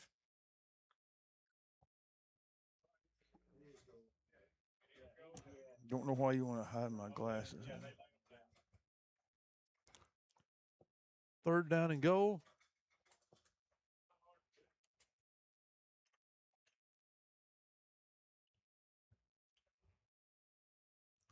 Hinch with the ball, turns right, scrambles right. There's a hold.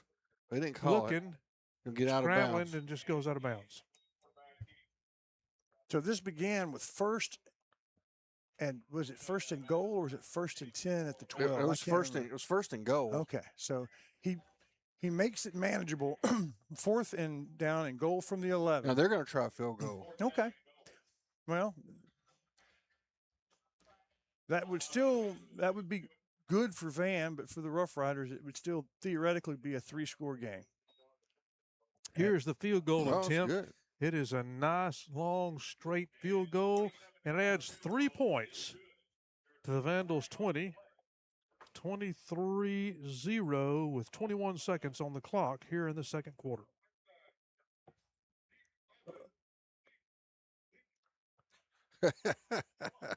Field goal's good. Extra point is good. Somebody was in the neutral zone. He couldn't say we don't know. offsides We're not defense. sure who. Okay. Offsides defense is getting him tripped up. All right, we'll be right back with the Shelby Savings Bank kickoff.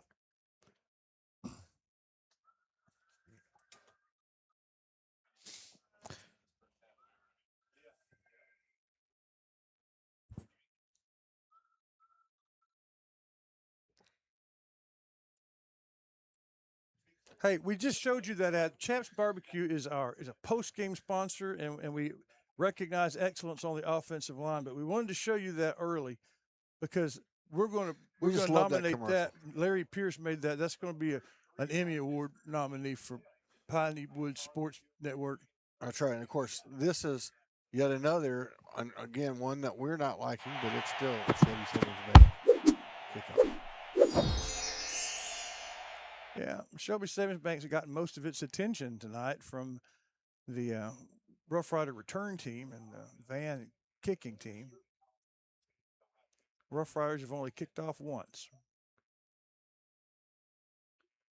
No, I don't know that the Rough Riders have kicked off. Do we get the ball to start the second half? No. No, they do. Yeah. Yes. So we haven't kicked off. You're right. No, we haven't. They're just saving their energy.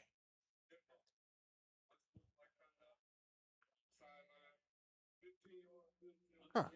Okay, no, there's a 15-yard penalty. Okay. Now, this makes something interesting here. If the Yeah. Riders can get a good return, then maybe they have a chance to. Even if they get an average return, they're in good field position, but no timeouts in 15 seconds. Right, you're going to have maybe 2 plays. So the call was an unsportsmanlike on the sidelines, which backs the Vandals up 15 yards. They already had their warning.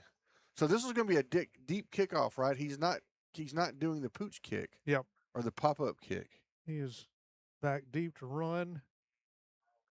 Man. And a nice deep kickoff. Fielded by the Riders at the 23, 30, 35. Holloway close to the 40-yard line with 15 seconds to go here in the half. Yeah. Ended up being about where we've started most of our drives. So good special teams play by Van. So what we were hoping for on a pooch kickoff, we just hadn't seen this deep one before. Yep. So no timeouts. Factor that in. And we haven't really seen anything encouraging on the deep routes. We'll see. All right, Riders take the field with 15 seconds, starting at the 40-yard line. Villegas and Barnes in the backfield. Wolf under center. Looks like we're going to take a knee. Oh, I'm not sure.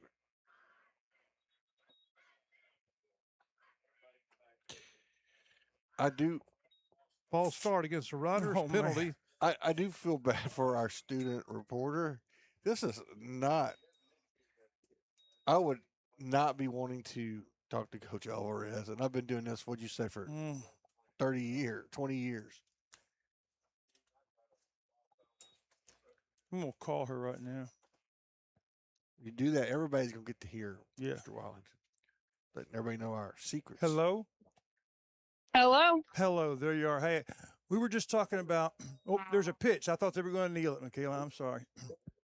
So on first down, there's a pitch, and that'll run the timeout. For 22 quarter half mark. Oh, okay. So you were just waiting for the timeout? Yeah, I was, but we are now on the air, so we want. No, there's yet another penalty. Lord have mercy. We are on the air though, so Michaela. Hello, this is Michaela Anderson. Everybody, you have a job that all of us up here do not really want for ourselves, is to talk to the coach. That's not going to be easy. Yeah, but Michaela Anderson can't handle. You were going to see. Yeah, just be gentle. There's not a whole lot to be positive about for a poor old head coach. But I'm going to hang up and call you back, Michaela. I know you're struggling to hear. All right, no worries. She's all right, y'all. We'll see if she's all right. In She about sounds 15 she's seconds. excited Yeah, about it. I can't wait to ask him. All right, 3 seconds left in the half. We thought it was going to run out, and then there was a penalty on that last play. Pitch out, coming left. Barnes, and is tackled up near the 40, and that ends the half. Stay tuned for the Farmer State All Bank right, halftime so here show. we go. Where's is Dr. Collard in on this too? I think he is. Hope he is. All right, Michaela. All right. All right. We get in contact with. Yeah, I'm gonna try and talk you through it. I don't think he is wearing a cap. There he is. Oh yeah, he is. He's at the 10-yard line. I think he's got. I think that's him. That's him right there in the. He's coming right up. Okay, Dr. all right, Collard. there you go. And going right by. Right to her. All right, Here go ahead, goes. Michaela. I know it's been tough in the first half. What do you do on the break? On there, try to regroup and be part of the kids. Try to see if we can find some answers. What to do offensively, defensively. Keep on encouraging our kids. Keep hard. Hey, at least at the end, Rough Riders, huh? We are rough. Michaela, good job. Not easy, but well done.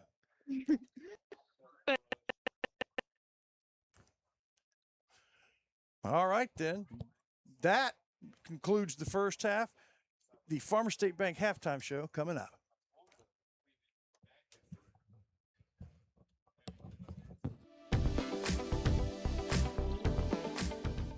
Hello there, everyone. The first half is over, so now it's time for the Farmer State Bank halftime show.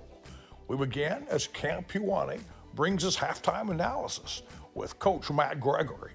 Then Borders Poultry Supply gets us up close and personal in part 3 of our conversation with new head coach Alvarez. And then East Texas Automotor brings us the band and Dr. Anna Shirley, the award-winning chaparrals. And now you may know him as the professor from Gilligan's Island, your host, Rob Payne.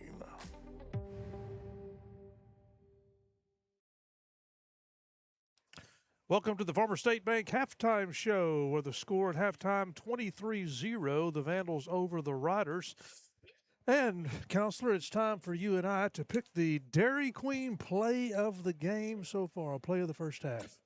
Well, I'm going to nominate our interception. Yeah, and I think that's the one you do. Yeah, I mean, it wasn't just an interception. When it happened, the team exploded in excitement. Yes, they so, did. wasn't that fun? So, the interception in the first half is the Dairy Queen play of the game. All right, we'll be right back with our Farmer State Bank halftime show after this.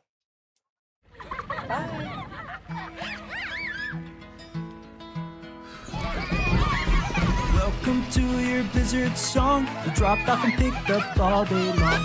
Handled it all without getting triggered. Job well done, go get you a Blizzard. The ultimate summertime reward for anything is a cold Blizzard treat from the new DQ Summer Blizzard menu. DQ, that's what I like about Texas.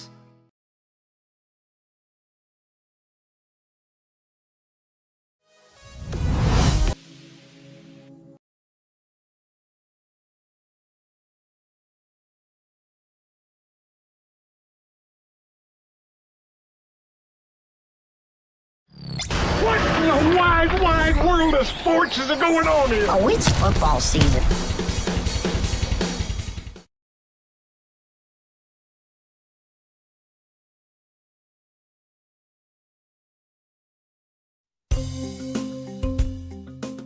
The following fine sponsors back our area teams all season long. They include Batters Law Firm. When your case matters, it's got to be Batters. Portacool, keeping you cool with the new Apex series. And Sandy Cox State Farm, your county-wide good neighbor.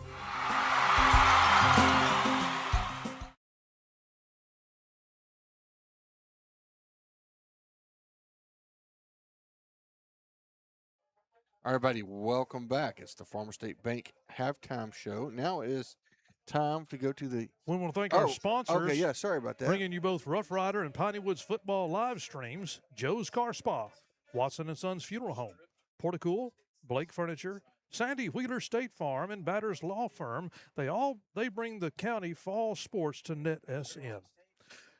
Now, moving forward, Shires, you ever thought about what your kids do during the summer. You know, Yeah. they hang out, looking around, look for something to do. I've got a great idea. Something better than them laying up watching TV all Camp summer. Huwani. Yeah. Where a better youth arises and the fun never sets. Camp right. Huwani, located in the Piney Woods of East Texas, where the Adams families have brought Camp Huwani since 1965, where numerous kids have had a terrific time in the outdoors. You're looking for something for your kiddos to do during the summer, get online, www.camphuwani.com. Sign your kiddos up for Camp Huwani. All right, it is time for some halftime analysis with the Colonel, Colonel Gregory, and the counselor. Y'all take it away. All right, we will. I kind of felt like our sideline reporter. I really don't know what we're going to talk about, Colonel. It's been a rough first half. Well, at some point we may need to decide that we're at a football game and start playing it. Yeah, a little lethargic, looking around. Man, it'd be nice if 21 fired through the line and smoked somebody, got away rocking and rolling, but that ain't gonna happen. Right. It's time for somebody else to do that. Yeah. And the talent's out there to do it. So we need to wake up and decide that we're here. You know, I thought in the scrimmage last week, I thought we kind of started slow, but then did. And looked lethargic, much like we did here, and then we got it going. Sure did, and I'm glad you brought up the scrimmage there, Counselor, because if the team we're playing were to play both those teams we scrimmage, they would lose. Right. I don't think we're playing an overwhelming opponent. I think everything's more between our ears than it is with the guys in red. Just getting settled in, deciding we're here.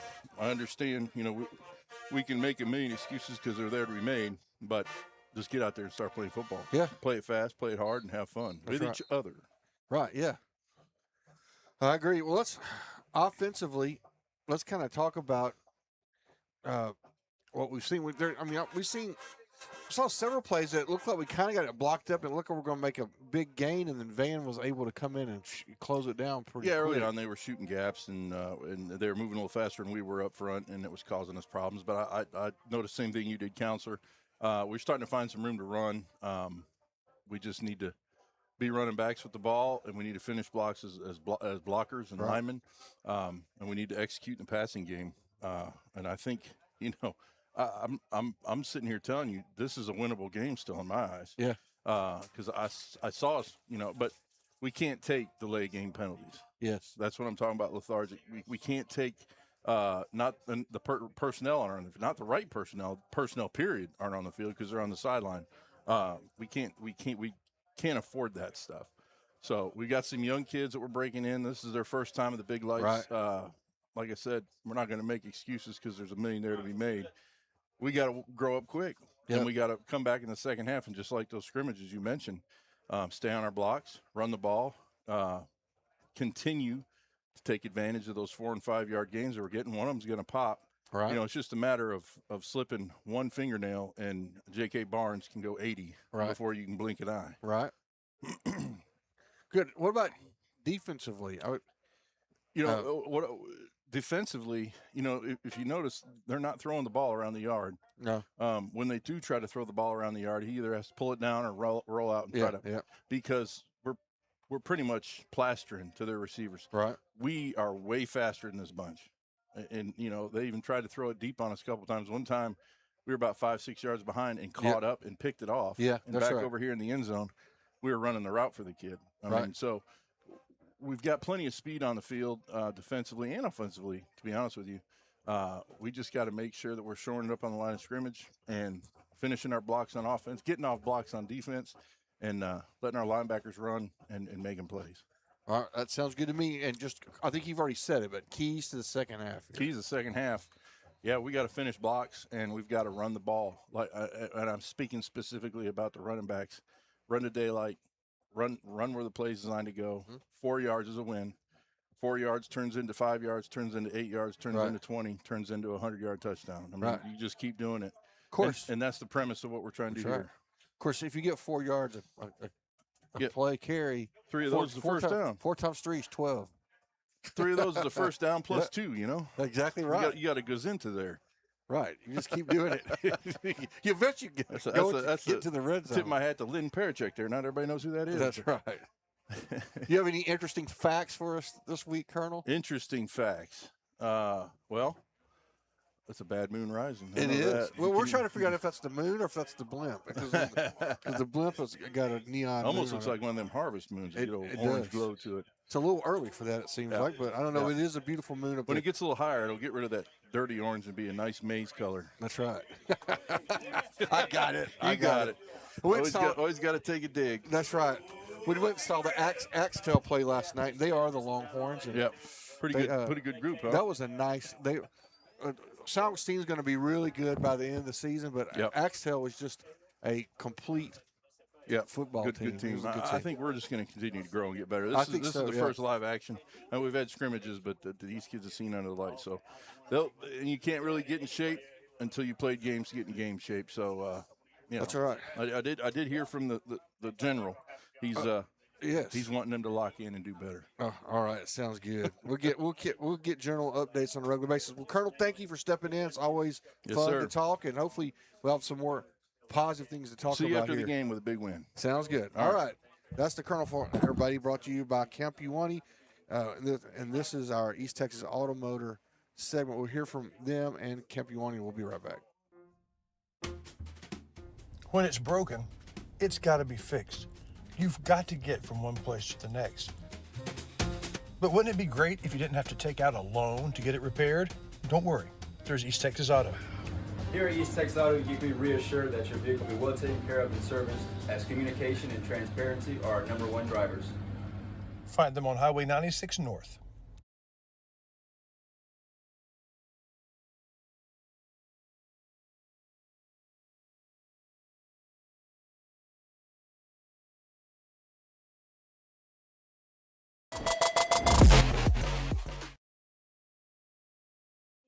Everybody, welcome back. It's the Farmer State Bank halftime show. We're going to hear from Farmer State Bank, which brings us this every week. This week is going to be a little different because we do have some interviews with Coach Jack Alvarez that we normally play in pregame show, but we didn't get to those. We're going to get to those now as part of our Borders Poultry Supply Up Close and Personal. We're going to hear from Farmers Bank, and when we come back right after that, it will be Coach Jack Alvarez sitting down with Chris Wallington.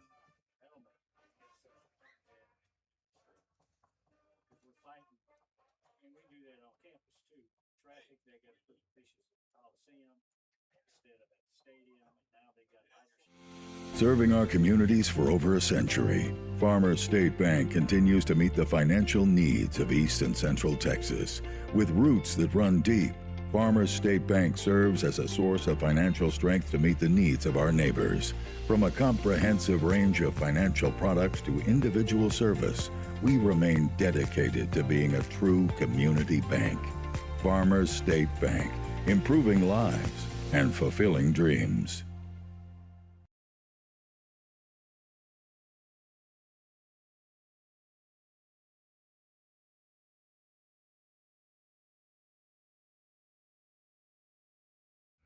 I'm here with Coach. He just asked me if he's dressed right for this interview. You look good, dude. I got other things.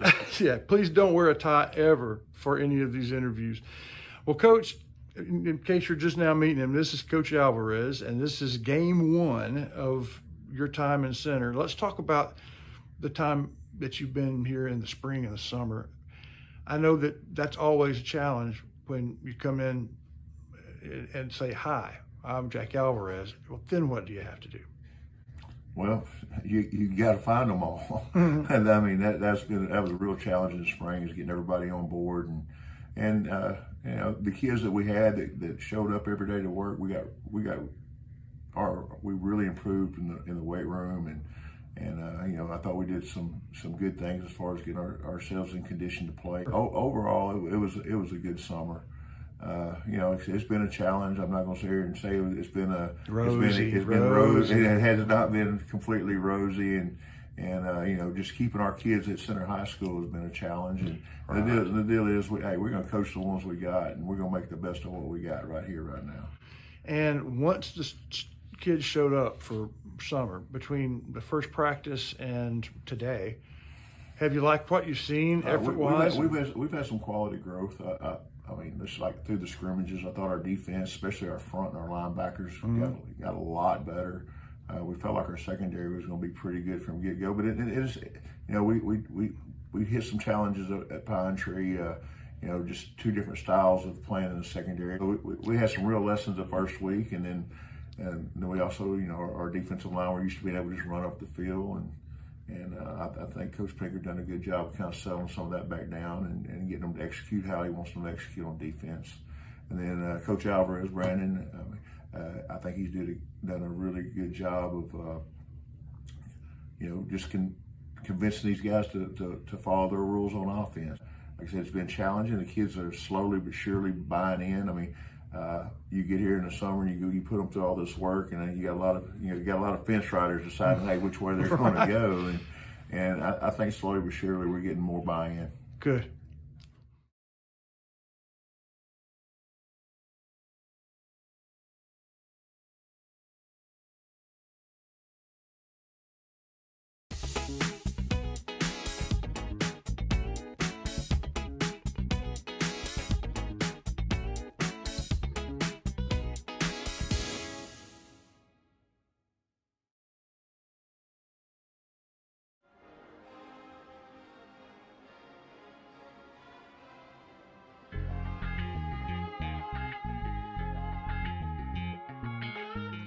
Well, Coach, in part 2 of our Friday conversation, we talk about the actual game tonight.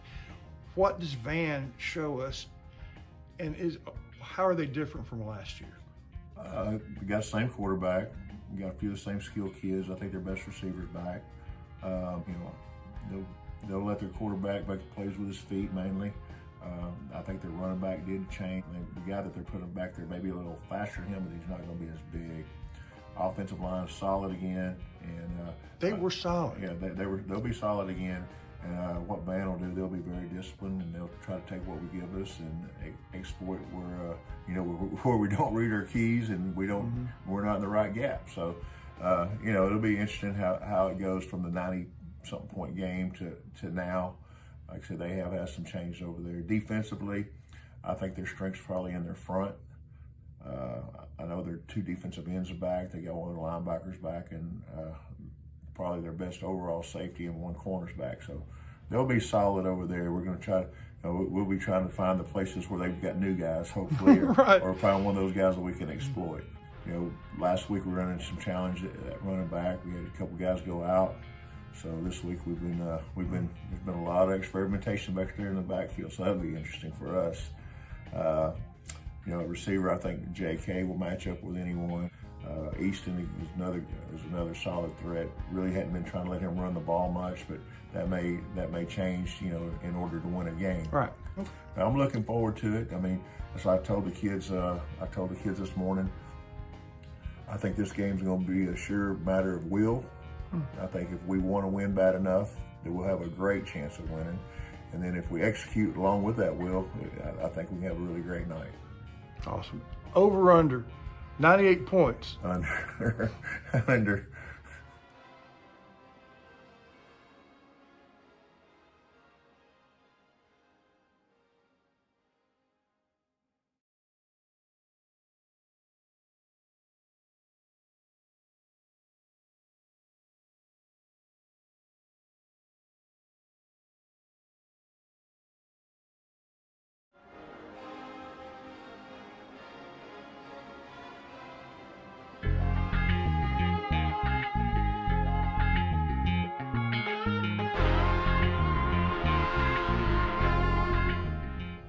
You had a rich career that's taken you all over a big chunk of the state of Texas. Just without any details, where all have you been? Well, I coached in college a few years before. I didn't know that. Where? Yeah. I coached at Henderson State, where I played, and then I went to McNeese. I coached at McNeese a while. Then I went to Northwestern Louisiana, and I coached there for a while. And then I took my first high school position over in Jasper, and I coached in Jasper for 5 or 6 years. What years were those? 90 to 95 or 6, somewhere right in there. And then from there, I went to Lufkin, worked with Coach Outlaw for about a year. And then After that, my wife was trying to get out of school, so I had to get her closer to Lamar, where she was trying to finish up, and I went and coached at Newton for Coach Barbay. So the people I've worked for have been pretty solid coaches. Gene Wachovak, Curtis Barbay, and John Outlaw. So that's the only ones I've worked for. And, well, besides Brandon, I worked for him for a year, I guess, last year. Well, let's talk a little bit about that. When did you know, when Brandon was growing up, he's probably going to be a football coach? Well, I always wanted him to be something else. Really? Yeah, I think he could have been a doctor or a lawyer. Or he's a talented young man. He's always been attached to the field house and attached to me, and it's been a real blessing to get to work with him. This is the fourth job we worked together.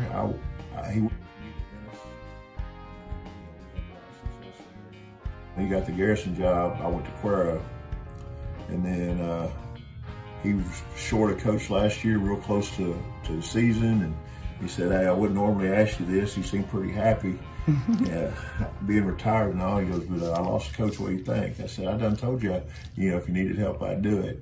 So I went over there and helped him last year, and I got the bug again. I mean, I was bored. Believe it or not, you really can't fish 365 days a year, and if you can't, you're going to have to go by yourself about 200 of them. Yeah, it sounds good in theory, but it sounds good in theory, but be real honest.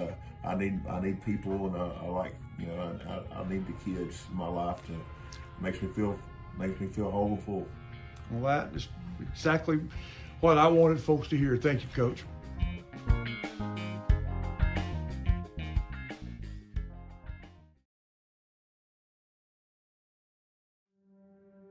If you don't have poultry supply, you don't have the poultry industry.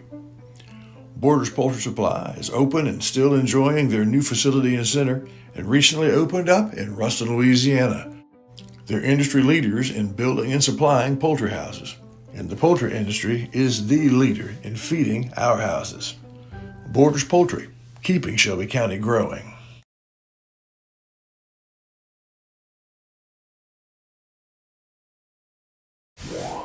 You know what can be scary? The dentist office.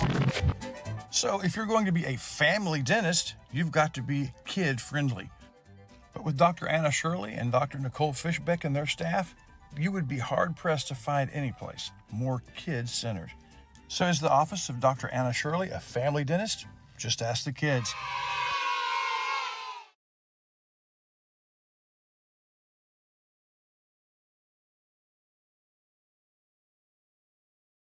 Whether it's with family and friends or just some time to yourself, summer is better on the water. And Farmers State Bank has exactly what you need to make those dreams come true. Learn more at fsbctx.bank.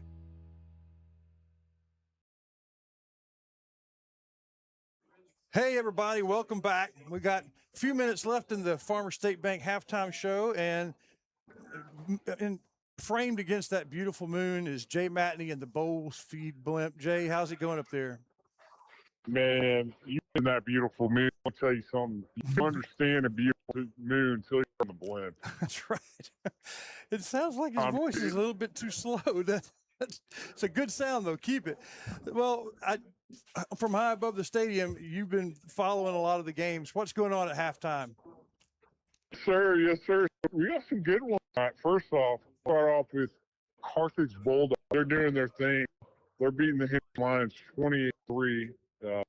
About 3 minutes left in the first half. Okay. Next up, we have Texas Pleasant Grove versus Kilgore. Another one of those 20-0 in the first quarter. The first quarter, you tune in 15 seconds. Blowout there. Who's ahead? Who's leading?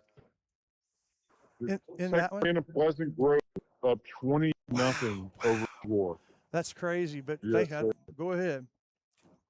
Yes, sir. Next up, we have the Joaquin Rams and the Beckville Bearcats. It's time there in the Rams 22-8 lead over the Bearcats. Okay. Yes, sir. In last, but certainly not least, the Longview Springfield is leading White 16-6 at the start of the quarter. Okay. Which tells me that every team in our district has either already won or is leading in their games. Center down 23-0. Well, Jay, thank you for the report, and get on back. I think you've got some business in Arkansas to deal with, right? I sure do. Let me tell you, this is my first time in Arkansas, and it's absolutely beautiful here. Good, good. Enjoy that, and thank you for the report. Yes, sir. Thank you. Was it me, or did it sound like this right here? I don't know what was going. I'm afraid that might be our new board. It's making him sound like something from a Beatles album when it runs backwards or something. Anyway, that is from Bowles Feed, and Ken and Cecilia, they have had a good thing going at Bowles, and it was close to the railroad tracks, and now for about as long now, right there on Porter Street. I've got to go get some stuff. I've got some, like what? I've got some switch cane that I need it not to come back in certain areas. And Mr. Ken has got the tonic for that solution. Okay. I got to go up there and get me a bottle of it. Rob, is there anything right now that you would buy for a garden in late August, or is that pretty much over? Fall gardens. Yeah. Yeah, fall gardens. Check with Ken and Cecilia. They get you fixed up. Your pumpkins and your squash. I guess that's true. Stuff like that. Yeah, fall gardens. Stuff the Indians grow. Oh, yeah. Yeah, okay. Yeah, you learn stuff when you're at a Rough Rider game, especially when you have that many offsides penalties, you get time to talk. Yeah. There you go, everybody. That's going to do it for the Farmer State Bank halftime show. We say thank you to our sponsors, Farmer State Bank, Borders Poultry, Elite Hair Design, East Texas Auto Motor, Camp Pewanee, and Anna Shirley Dental. Concludes the Farmer State Bank show. We'll be right back with the second half.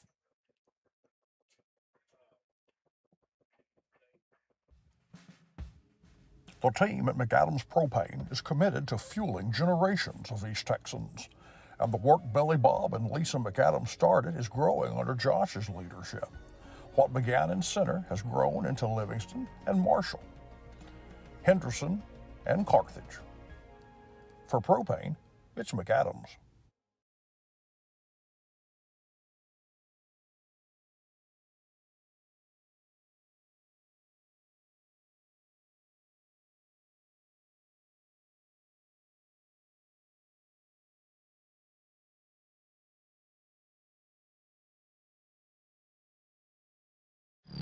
What in the wide world of sports is going on here? Oh, it's football season.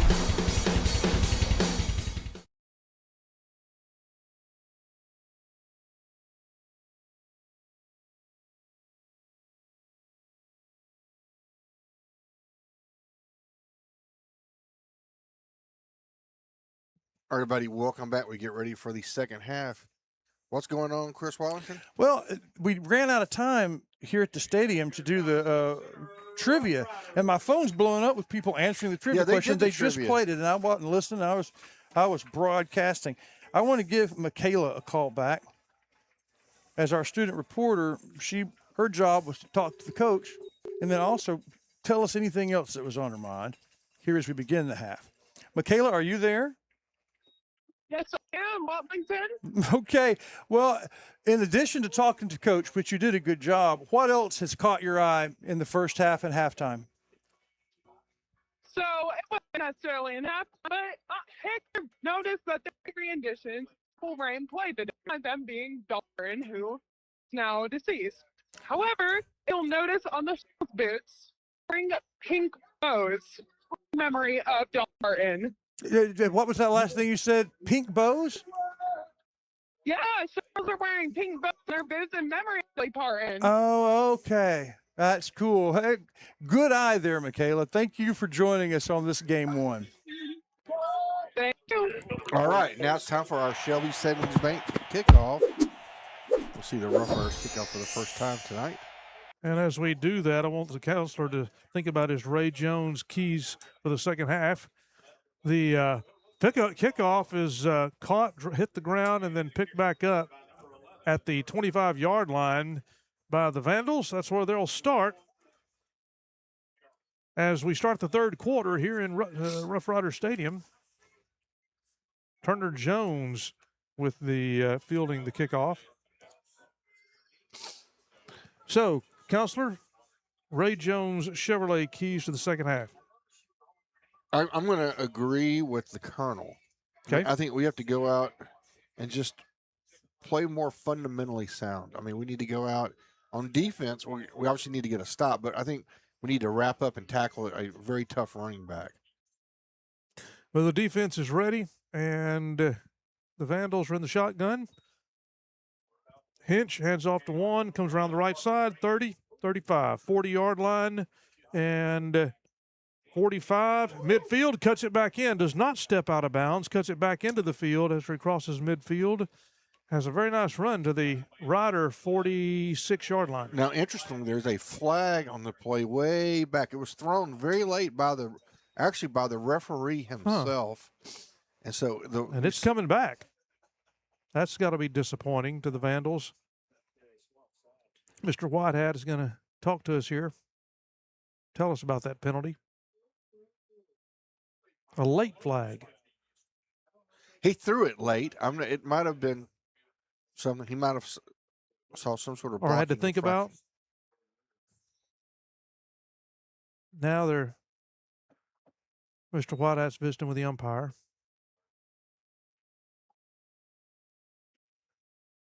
And now the line judge.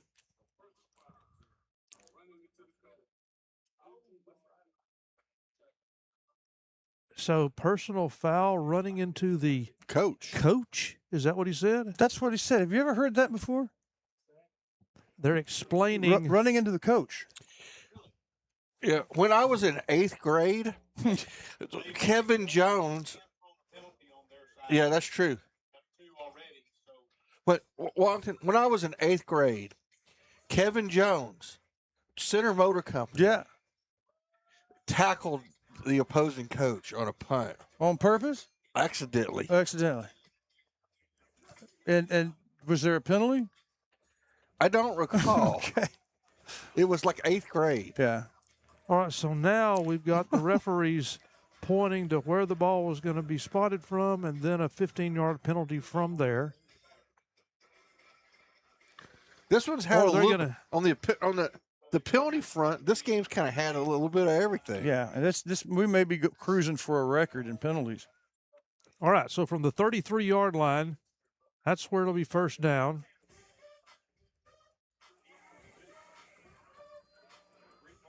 For the Vandals. So it's still 1st and 10. Yep, 1st and 10. Here we go. Got a man in motion. Got him set. Handoff. Vandals right up the middle. They said, all right, let's do this again. Midfield, and the tackle is made, and the stop is made between the 50 and 45-yard line. So they're going to mark it at the Rider 45. First down, Van, who already lead 23-0 in this first game of the season. Riders open at home. Actually have the first 2 games at home. Home next week as well. First down, Vandals. Rider 45. Hinch in the shotgun.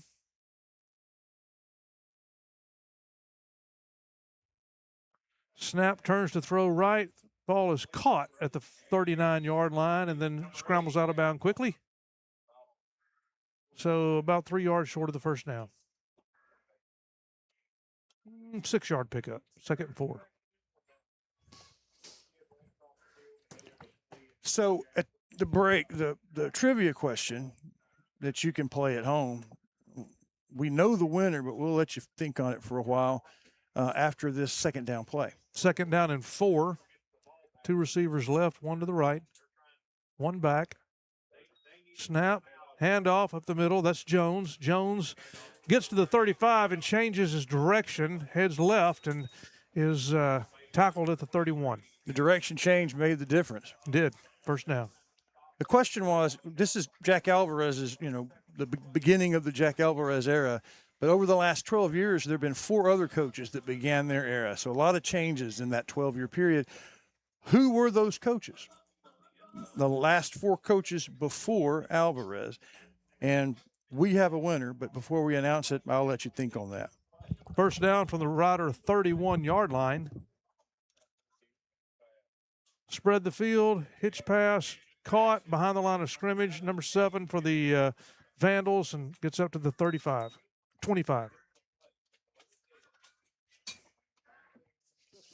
All right, so 26-yard line.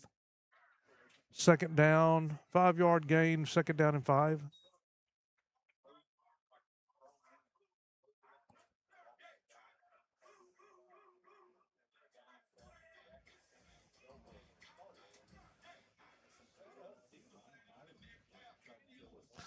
All right, so Van has 3 receivers on the right side, 1 back, man in motion, and they give it to them.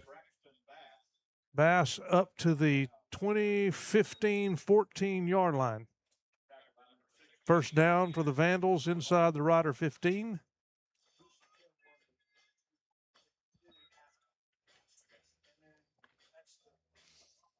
So the Vandals spreading the ball around. They are. Shires. Yep. And they've been very successful. They're able to get a lot of yards on first down, which that leads to offensive success because you can do pretty much anything you want. Yep. All right. Back to first down for the Vandals. Low snap, handoff to Jones. Jones is hit in the backfield and then hit again, and the Rider defense stops him right around the line of scrimmage. A good defensive play, good pursuit out to the left-hand side of the line. They're going to lose a couple yards. Yeah. Call it 2nd and 11. Got to get to the 5, and they're now at the 16. Yeah, they placed the ball on the 15. I guess they're going to move them. Yeah, no matter what it says, it's 2nd down and 10.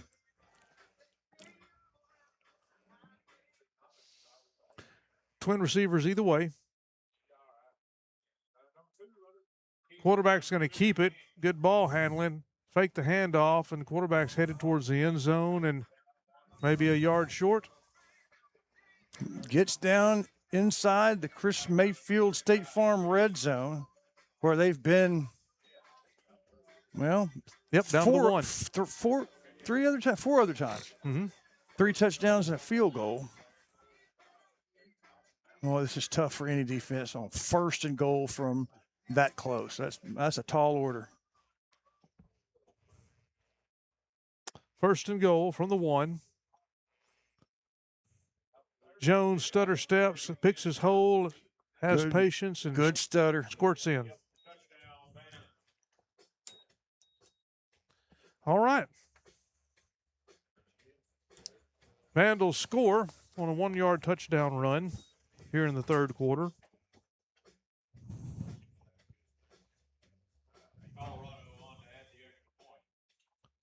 Extra point attempt coming up. There's the kick, up and good. 30-0, Vandals over the Riders. You're tuned to Rider Football on NETSN.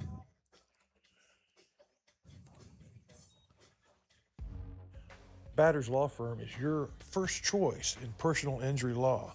Jeff Batters and his staff lead the way in the area with best of Nacogdoches and best of Lufkin votes over the last several years. If your case matters, it's got to be Batters. Batters Law Firm is proud to be a 3rd generation.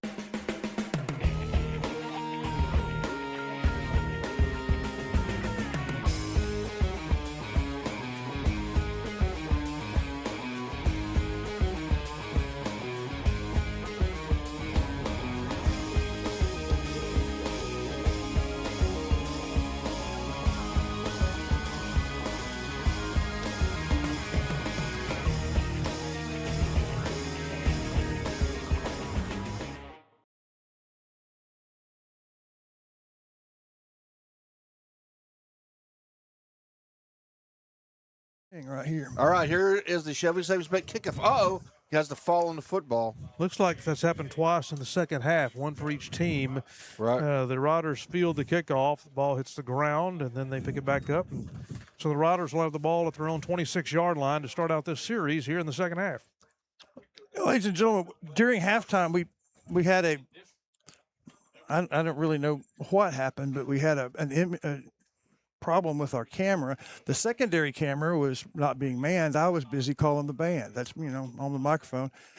So we played a recording and we missed the opening of the band and the chaparrals. That's just a technical glitch and a choice to keep something moving. So my apologies on that. We promise to do better next time because, that's one of the things we've always prided ourselves in is paying attention to the band, the chaparrals, and the cheerleaders, and interviewing the main players, and we just missed it tonight.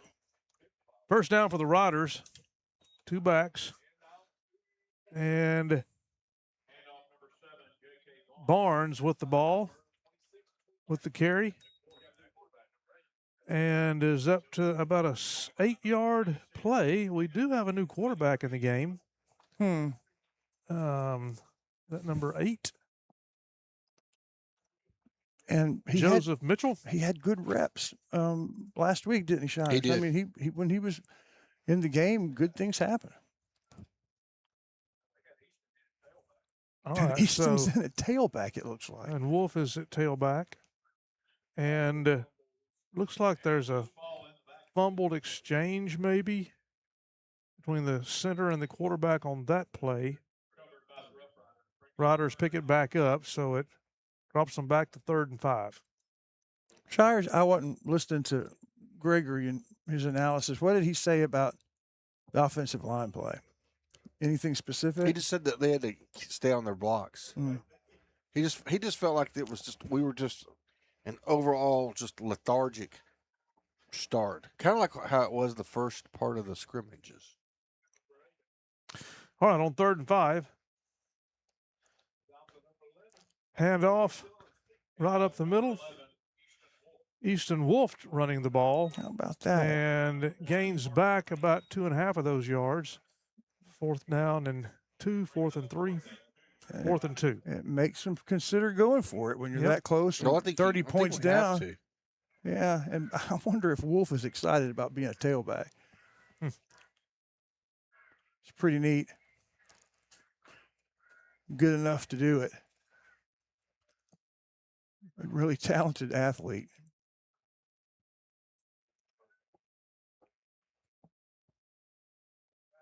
Here we go with it.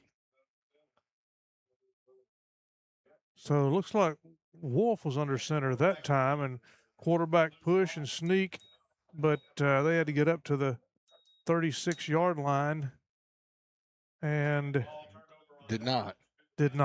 Ball turns over on downs, and the Vandals take over in Rider territory. What I was talking to Heath Hegler about is how the new blocking scheme requires of offensive linemen angles. It's not zone blocking anymore. It's a whole different idea. And he said they're just a step slow getting off. They're supposed to be going to a place and engaging someone, and by the time they get there, that someone's already gone. On 1st down, the Vandals take off and run inside the 30, inside the 25, down to the 23. Yeah, that's what he said. What does that mean to you? And angles versus zone. Well, I mean, it's. I'm going to get a gift card for Kim. Oh, somebody's here to get a gift card. That is it. Tell them congratulations. Yeah, the winner of the trivia just came to get their $10 gift card, or maybe it's $5. Well, it's the angle blocking stuff. That's kind of an older system. You know, the zone blocking and all that. The Denver Broncos in the middle 90s really started doing that. Oh. 2nd and 2 is a pass play that's incomplete. Right around the 20-yard line, 3rd down. It's kind of an older scheme, right? But the idea is it's supposed to be simpler. Right. But you have somebody you're supposed to block. But before it's simple, you've got to unlearn what you already know. And I think most every lineman was on the varsity or got some reps last year and have been in the same system for 5 years. So that makes it difficult. All right, 3rd down, handoff right up the middle, and that's enough for the 1st down. Number 32 carrying the ball for the Vandals that time. And offensive line is a unit. There's like an engine, or I mean, all the Pistons have to be working the same way. And if one guy messes up, then everybody else can get their blocks. And if you're not, you just have to have time for it to, like a good soup. Right. It has to have time to. Right. Well, that's what Hegler said. He thought they'll be playing good ball by October, but right. If you had a choice, you'd rather be. That's playing. right. There we go. There's a nice stop. First there. down, but a nice stop by the Riders. Pretty quickly hit and wrapped them up. And number 55, Nutt, with the tackle there. Second down. 5 new coaches, counting Coach Alvarez, in the last 12 years. The trivia question was, who were they? And 4 or 5 people got it, but the fastest fingers were probably Kim Wolf. I bet you Kim typed and Deuce told her, but the 2 of them win it. Is they got them, and they even got them in order. After this play, I'll remind you who they are. All right, on second down, empty backfield, hinch back, looking left, scrambling Wolf's right, after him. going to keep it and just tuck it and run, and has about 7-yard run. Yeah, made lemonade out of lemons on that, and sets up a 3rd and short. They were Barry Bowman, and then after 4 years, Scott Ponder. 2 years, Coach Meeks. 4 years, Nick Brown. A year later, Alvarez. So in the time that these seniors were in kindergarten, five different administrations have been in place, which that's part of the issue. Continuity is a big deal. And there's a timeout on the play. Van takes their first time out of the half. 2:51 on the clock. We'll hear from a couple folks, and we'll be right back. Hey, y'all got a dirty truck. Well, then take it to Joe's Car Spa for a spa day. At Joe's, they make them shine. And they're standing by to work with the community. They was elected best of Shelby County this year, and it's called Joe's, but it probably ought to be called Reed, since Reed Grant owns it. So, Billy Don, when it's time for your car or truck to have a spa day, where do you take it? I don't know where.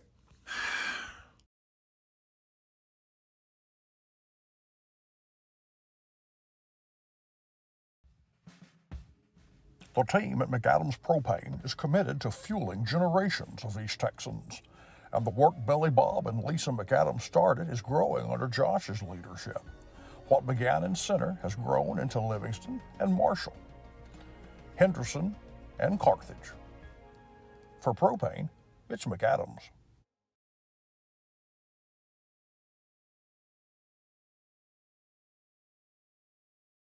All right, buddy, welcome back. Here we go.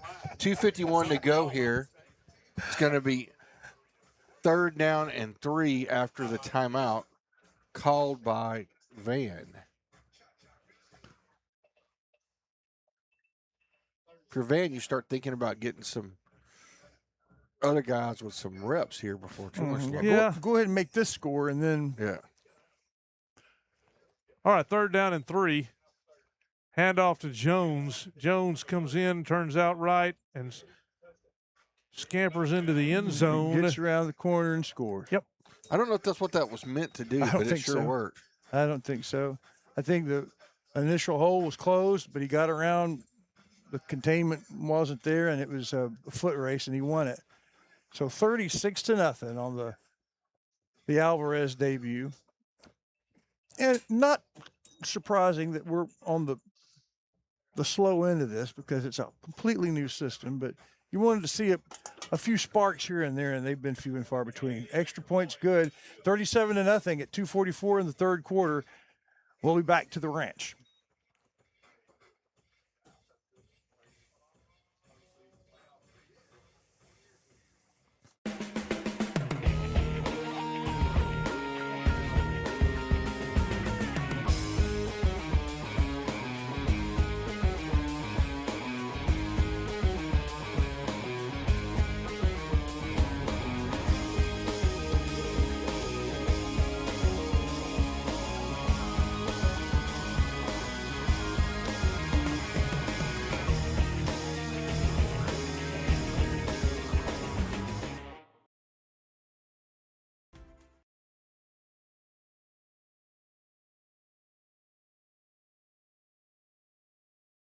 All right, everybody, welcome back. It's another Shelby Savings Bank kickoff, 37-0, the score. And it's a pooch kick, almost like we normally see on an onside. So 37-0 here. We'll see if the Rough Riders, at this point, we just need to get some, we want to get some offensive success. Yeah, just something, anything. And just hadn't been clicking at all, really, on either side of the ball. But the defense has had some moments where they've made some stops and they've made Van work for it. Van's had enough opportunities that the score could be a lot worse than it is. But the offense, it's just not very many first downs and not very much hope that there'll be another one so far. So, Rob, call us something positive. Mitchell in at quarterback in the shotgun. Pitch back. No, pitch back to Wolf, who's playing the tailback, and there's nowhere for him to go. The red jerseys are there to make the stop. Backs the Riders up on second down. It'll be second and about 16. 16. We'll call it 16. Second and 16. But that's point of contact dominance. That's offensive line. They were there by the time the ball got to being him. porous. Yeah, that pitch happened fast, and all really Wolf could do was fall down. All right. Mitchell under center, runs into his running back, and then turns back around to head up the field and nowhere to go. And so the flag comes in, late flag comes in, and back up to the line of scrimmage. Let's check that flag.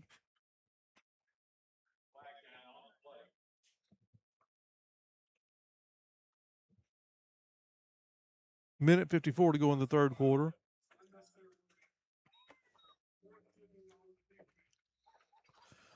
So a personal foul against the Vandals, unsportsmanlike. Yeah, and there were several fans, all of them ladies, that jumped up real quick. Stood up and like, what? And I thought they were upset at the play, but they were upset at number 14. They saw it too. So the Riders with a fresh set of downs in Van's territory, 46-yard line, minute 54 to go here in the third. Snap, quarterback rolls right, throws. Caught at the 30-yard line, tight end, number 35, Henderson with the catch. And congratulations, Henderson. That is our DQ play of the half anyway, isn't it? Nice play, something positive, something to build on. Let's go. Ray Jones first down, and only the second excursion in Vandal territory of the game. All right. Mitchell delayed handoff. Barnes has it, takes off to the 20. And about a yard and a half short of the first down. Maybe a yard. But is it over the 20? Yeah, we are in the Chris Mayfield State Farm red zone for the first time this season, Mr. Shires. All right. Snap, pitch. That's Wolf. Wolf's got the first down and out of bounds on the far sideline. And and Counselor, like you said, when you get a good many yards on first down, it gives you lots of options on second. That's right. And I like the fact they didn't quite get across the 10, so you can get another first down without a touchdown. Yep. First down, somewhere between the 2 and 3. And this drive looking nice. All right, Mitchell under center. Pitch to Barnes. Barnes churning his legs, trying to cross the line of scrimmage. Late flag comes in by the head referee, threw it in.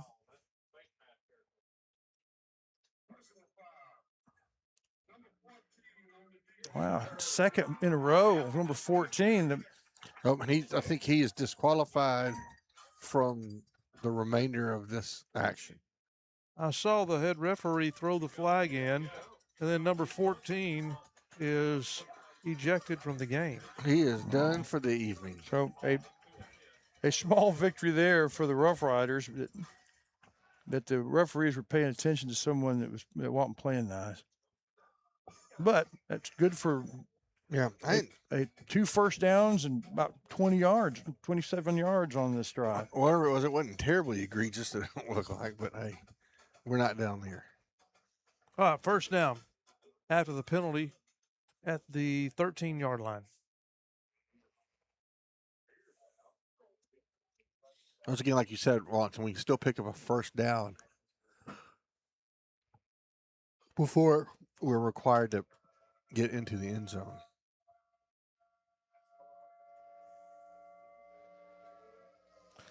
All right, so the referees are talking about where the ball should go. And it's about the 7-yard line. Yeah, and you keep the down. So this one's gone just the way it ought to go for the Rough Riders. Glad for that. All right. First down from the 7, first and goal. Mitchell under center. Pitch goes to Easton Wolf. Wolf cuts outside and turns it back in and is inside the 5-yard line.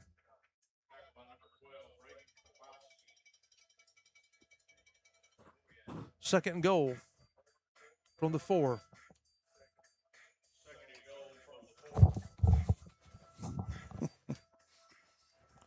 Get my binoculars up. That's far enough away.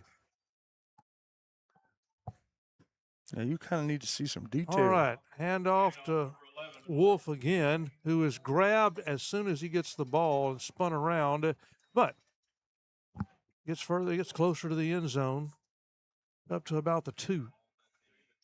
Third down, third and goal from the 2. See all 15 of the Rough Rider cheerleaders as the quarter comes to a close. Hopefully they'll get something to cheer about as we go to the third quarter break. We'll be right back.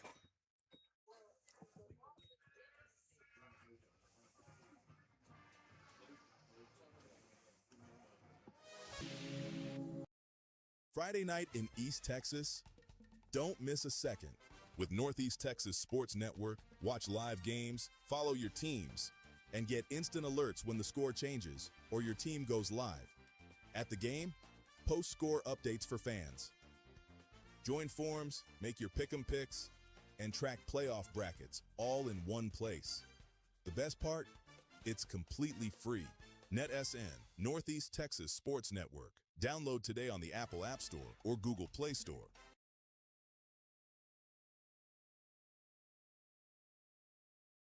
Sponsorship opportunities are now available for the 17th annual Tenaha ISD Holiday Hoops. For the first time in tournament history, all 68 games will be streamed live on one platform, NETSN, giving businesses a unique opportunity to reach basketball fans. All right, we're breaking from the hoops tournament. Hoop, get your camera. All right. Mitchell keeps it that time, but is moved backwards on 3rd and goal. So now it's 4th and goal. And back out around the 8-yard line. Van wanting to preserve the shutout. Don't blame him here early 4th quarter. Rough Riders move nicely. Big pass play to the tight end. New quarterback with our old quarterback playing starting tailback. 2 penalties on the same individual. Got us down to the 5, but now it's 4th and goal from the 7. So they split Barnes out on the left. Keep Wolf back in the backfield as a lone back. Mitchell scrambling, rolling right. Going to take off and head in. Touchdown, Mitchell on a keeper. Good news, good news. And you can see down there on my camera, there's girls that are celebrating. The chaparrals take the field on the 4th quarter, and there's a reason to play Purple Rain, and cheerleaders have something to be happy about. Those are the twirlers. On a 7-yard touchdown run, Mitchell on a quarterback keeper. First score of the night for the Riders. Extra point attempt coming.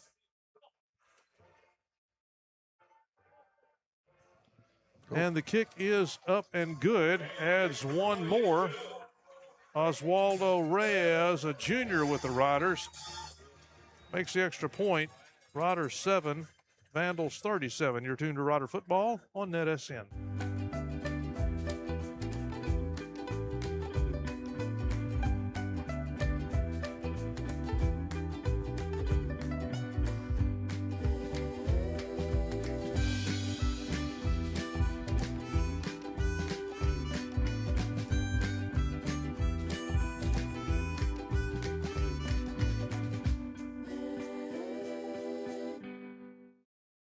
Imagine what it would be like to be your tire.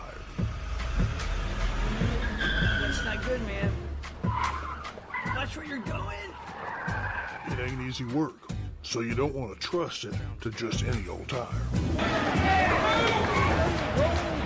No, you take your car and truck to Center Tire. It's an old tradition with a new chapter under Trey Burns, because being a tire is hard work. Are we there yet?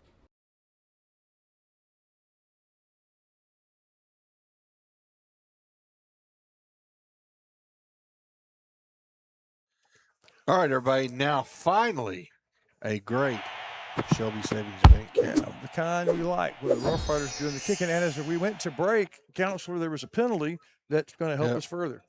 That's right. It's going to be a roughing the kicker. So, Rob Payne, I had a report that you have retained the services of Sandy Creek.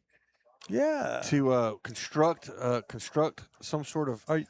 They're clearing land for you or something?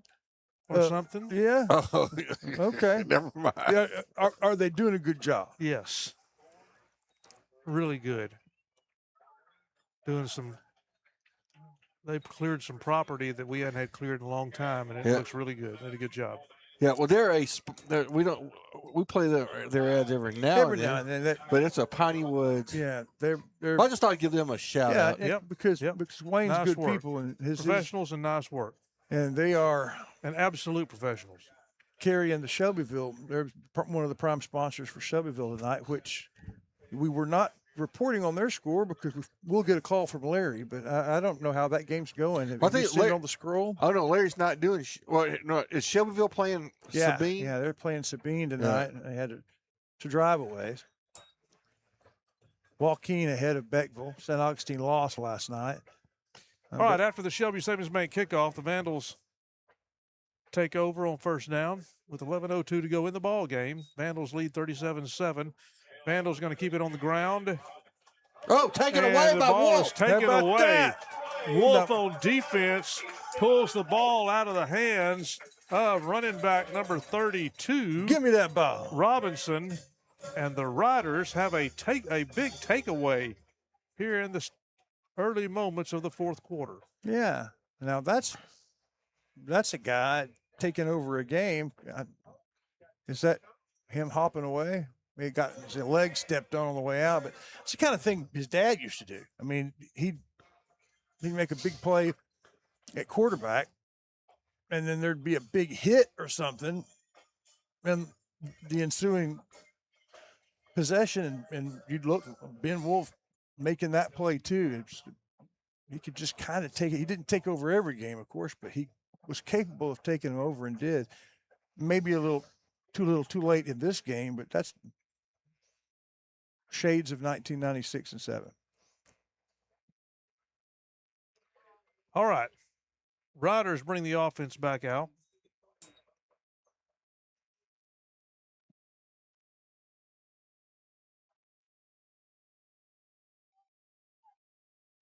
Mitchell at quarterback. Barnes and Holloway in the tailback position. Mitchell back to throw and hauls off and throws, and Barnes catches it at the 6-yard line.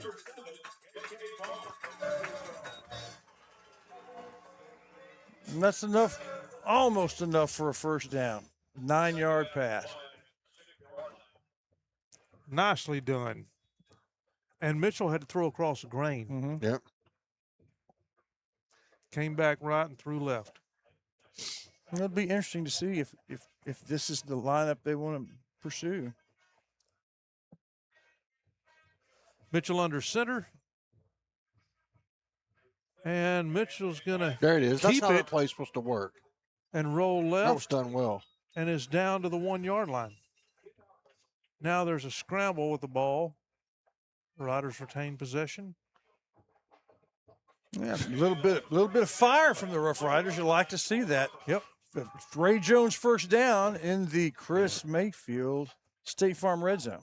Well, I think that was number 4, the Dream. That's not surprising. He's got some fire in the belly. He does. Just looking for an excuse to light it. This is a good one. Mitchell pitches back to Wolf. Wolf lowers He's his going to head. bull his way in. And I think did he cross it? I thought he got in. They're calling him down. They're calling him down. I thought he got in. Yeah. And look how close. Yeah. Where he's standing. Yeah. It's at the half-yard line, wherever he. That would have been something. He strips the ball, gets his foot stepped on, goes and grabs the foot up and scores the touch. No, he didn't quite. Second down. They'll have 3 more tries to get about 17 inches. And another handoff to Barnes that time.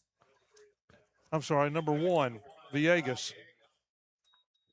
Well, lost some lost territory a little yardage Well, there. that was just a weird play. That didn't. I'm not sure. That wasn't how they drew that one out. Okay. So 3rd and goal from the 4, I believe. Yeah. Well, outcome's a little more in doubt now than when it was inside the 1.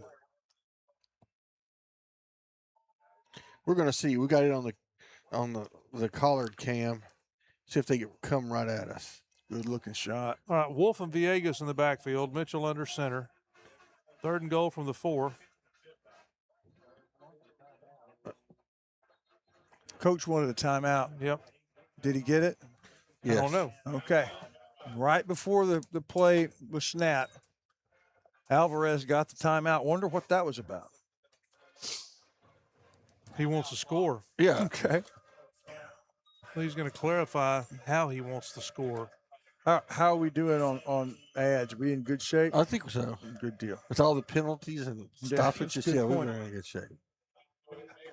Well, do we have time? I want to see the game joiner. That pumps me up. Maybe that'll be the last little bit of inspiration. All right, we'll see if we can find that.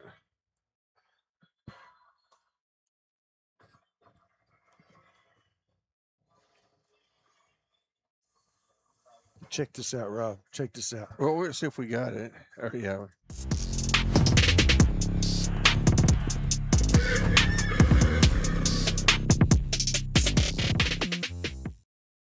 Good stuff. Mighty right there. fine. Mighty fine. Get that horse come out and mess up the AstroTurf. Yeah. Sends rubber chiclets in all directions. Rubber chiclets. They need to mess some rubber chiclets up here on the offensive line and get some space for whoever it is that's going to tote the ball across All right, for the let's go. second touchdown. We're going to go from the All right, Wolf and Card Villegas in cam the again. backfield. Mitchell under center. Dig 3rd up the goal from the chiclets. 4. And they're going to throw it into the end zone. Touchdown Touchdown to to the tight big end guy. Henderson. Henderson's second catch of the night. First one was the biggest play of the first half to that point, and now he scored a TD. That's why he called the timeout. That's why he did it, and it worked perfectly. So the Rough Riders score twice in 2 game minutes. A long drive followed by a literally stripped up blocked extra point, though, and here they go. Blocked extra point. Well, this is a great way to take all the momentum out of a score, is to steal 2 points on the point after. And the Vandals return the blocked extra point all the way back to their end zone. Now, how much do they get for that? They get we're not in Jasper. We're not in That's Jasper. 2 points. So it's 2 points in the Is it two? entire world. Oh, not in Jasper. In Jasper, it's only 1. Everywhere but Jasper. That's an old problem, but we'll never forget it. Well, the Rough Riders get 6. Van gets 2. But good stuff from the offense. We'll be back right after this. People come to Covington Lumbers for construction projects, and one of those paint projects, whether it's exterior or interior, Covington's has you covered. With the Farrell Calhoun brand, over 120 years of excellence, vivid colors. For paint, it's Covington's.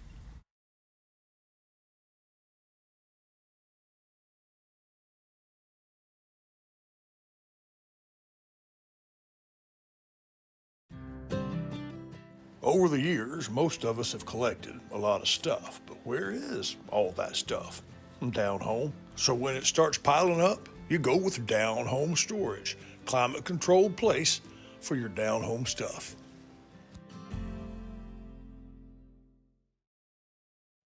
All right, it's a Shelby Savings Bank kickoff here. It's going to be fielded. Oh, this is trouble. But he cuts it back inside instead of going back out where there was nobody. So the Riders are going to clean it up at about the 42-yard line. Of course, that is another Shelby Savings Bank kickoff. 8:10 to go here in the ball game. The Riders just scored with a 4-yard pass to their touchdown pass to their tight end Henderson, but the extra point was blocked. So the Vandals got 2 points from that. 39-13 is our current score. Vandals take the field after the Reyes Shelby Savings Bank kickoff, the 41-yard line.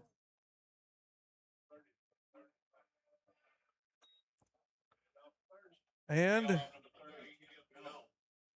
Hinch gives to Jones as the starters remain in the game for the Vandals. And it's a first down at the they got it middle of first. the field. I thought he was going to be a yard Ray short. Jones, first down. First down in Rider territory.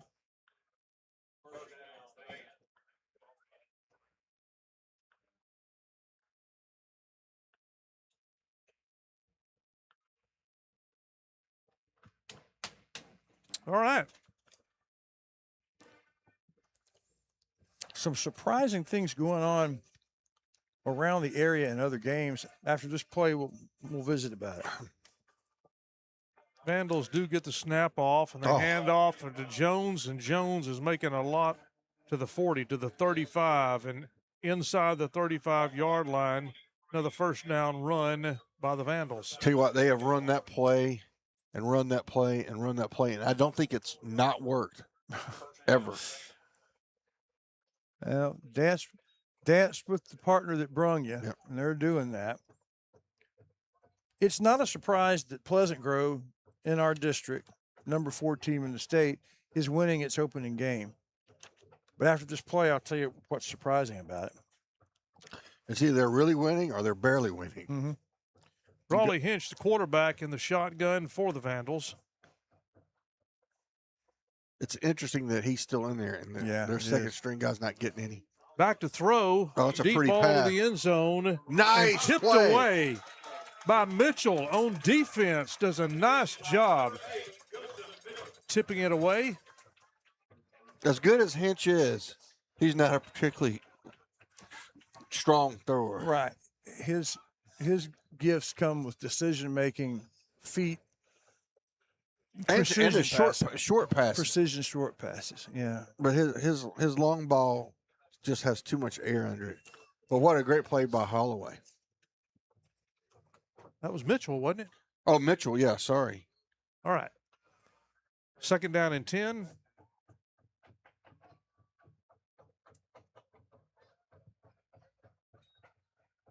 Handoff to Jones, coming left. Turns it upfield and is tripped up. Ankle tackle there. There was just a lot of green over there, and he didn't push it out on wide. He cut it back in, and it's going to bring up a third down and what, about 4? As we get down to the last half of the So tell us about PG. quarter. Yeah, they're playing Kilgore. Oh, yeah, Kilgore lost a lot of players. They were still, in my Harris poll, they're number 2 in the state. Yeah, okay. In Big 4A, and they were in the state championship game last year. Third down and 4 after the Jones run.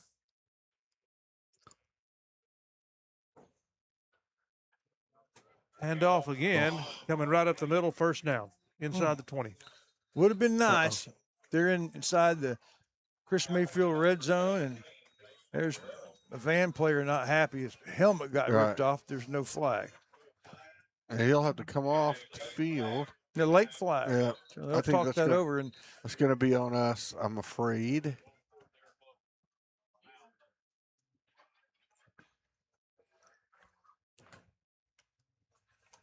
Here's the call.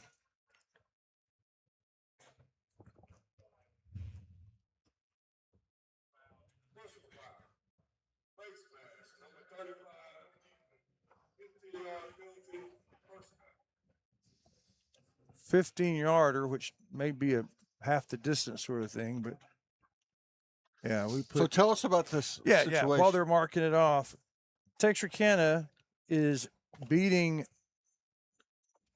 Kilgore 35-0 late third quarter. Oh wow! Which either Pleasant Grove's a lot better than we thought. They were still already ranked number 4, or Kilgore. Something's happened there. Who knows? But that's a surprise that they're dominating a 4A Division I premier school, and they're in our district. It's gonna be a competitive game when we play them. Yeah, we were sure hoping for it. Gilmer lost, which was kind of a surprise. Hand off to Rainey again. Oh man, good move. And in for the score. Parker Rainey in for the score for the Vandals. In for the exclamation mark. 5 minutes and 10 seconds to go in the ball game. The Vandals go up 45-13 over the Riders, pending the extra point. Gilmer took on a much larger school, Longview Pine Tree, scored 40 points, but lost 52-40. So I don't know if that says much about Gilmer. Another extra point is good, but everybody else in our district, Pittsburgh won last night with 2 minutes to go. Spring Hill is beating the Roughnecks. They're crosstown rivals. So it looks like it's Gilmer and us that are going to be on the losing end. What's Carthage Henderson right now? Oh, I don't even know. In the third quarter, sometimes Carthage is rusty. They start slow. 35-3, and they took their foot off. It was 35-3 at halftime, according to the blimp. So okay. Oh well. Of course, Henderson was a nearly 30-point underdog. I mean, that's not a surprise, right. But the Pleasant Grove score is. But it's interesting. Coach Meeks decided to. He didn't have to. It's Carthage not in his district, so he didn't have to play him. He didn't have to, but he was around when his dad was coaching, and in a time where Carthage and Henderson became rivals. Yeah. There in the 90s and the O's. Shelby Savings Bank kickoff from the Vandals to the Riders. Riders fielded at the 30. Holloway up, stays on his feet to the 40, to midfield, and scooting down the sidelines and gets into Vandal territory around the 45-yard line. Holloway has an argument for being the Center Motor Company player of the game. Have Henderson that has an argument for being the player of the game. And of course, Wolf, and Mitchell. And Mitchell. Yeah. But maybe the player of the game has not yet revealed has himself. not yet emerged from the primordial swamp at the ranch. First down, Riders. Handoff, Wolf. Oh, good. Wolf shifty coming right. run. Look at that. Yeah, and almost near the first down marker. We'll check that. Yeah, they're going to give it to him first down. When we talked to Coach about what are you going to do at running back, he said, I don't know. We've been being creative at the running back. Only 2nd and 1. I didn't know it was that creative. Let your quarterback do it, but it's looking like a pretty good idea. 2nd down and 1, down at 4:30 in the game.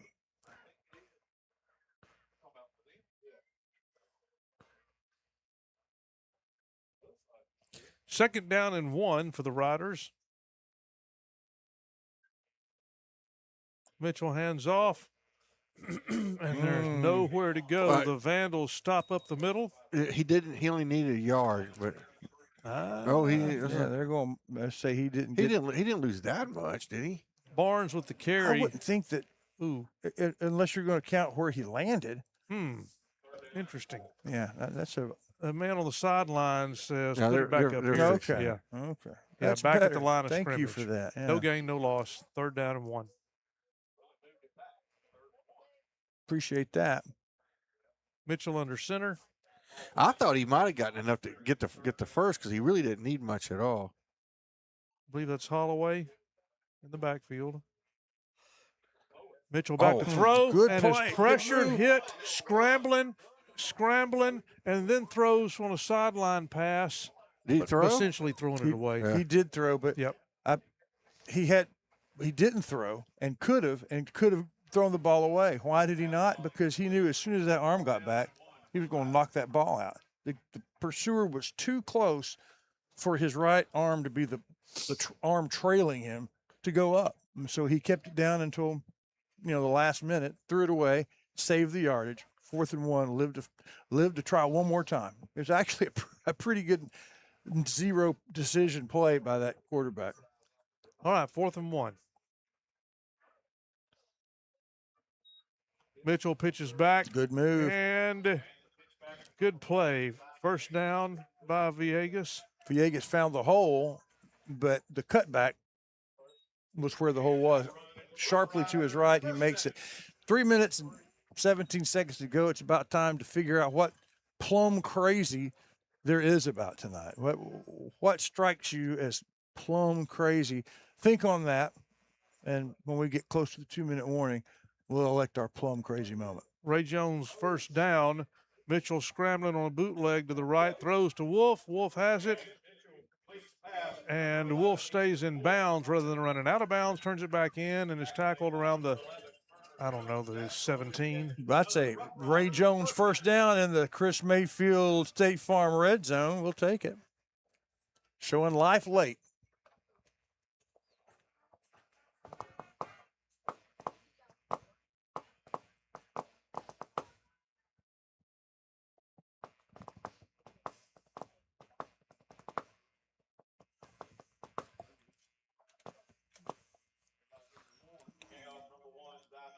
Villegas gets the carry on 1st down and has about a 4-yard pickup. 2nd down and 6.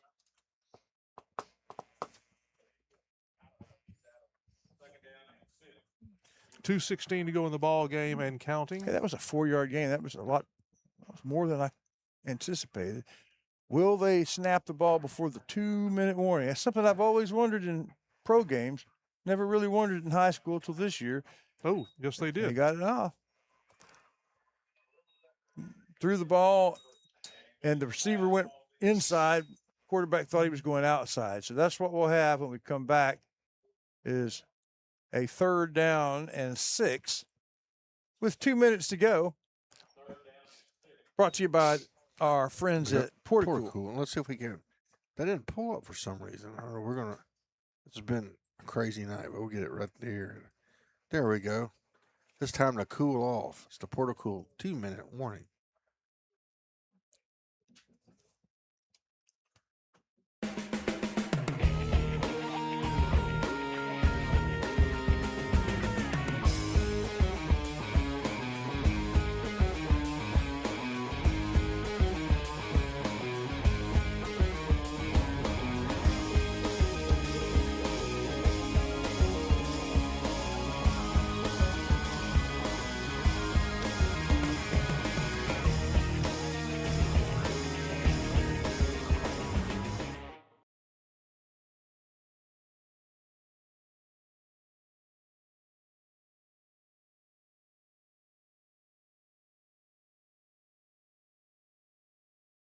Imagine what it would be like to be your tire.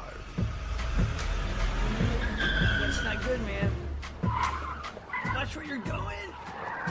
It ain't easy work, so you don't want to trust it to just any old tire. No, you take your car and truck to Center Tire. It's an old tradition with a new chapter under Trey Burns, because being a tire is hard work. Are we there yet?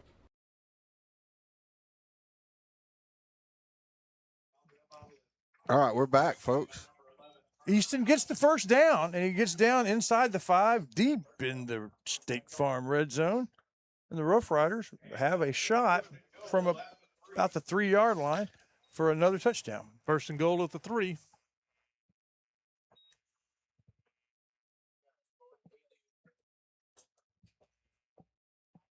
Mitchell in the shotgun. Villegas takes it to the right, and he's in. All right. So, in a night that looked like it was a team that just did not have any chance at anything, 3 scores in the last quarter. It's got to make you feel a little bit better if you're wearing purple tonight. All right, let's check this extra point attempt.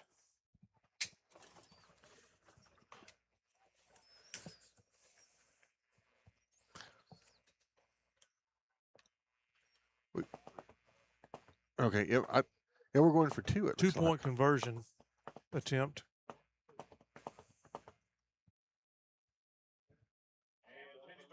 They pitch back to Wolf, and he just has nowhere to run. Yeah, except for backwards.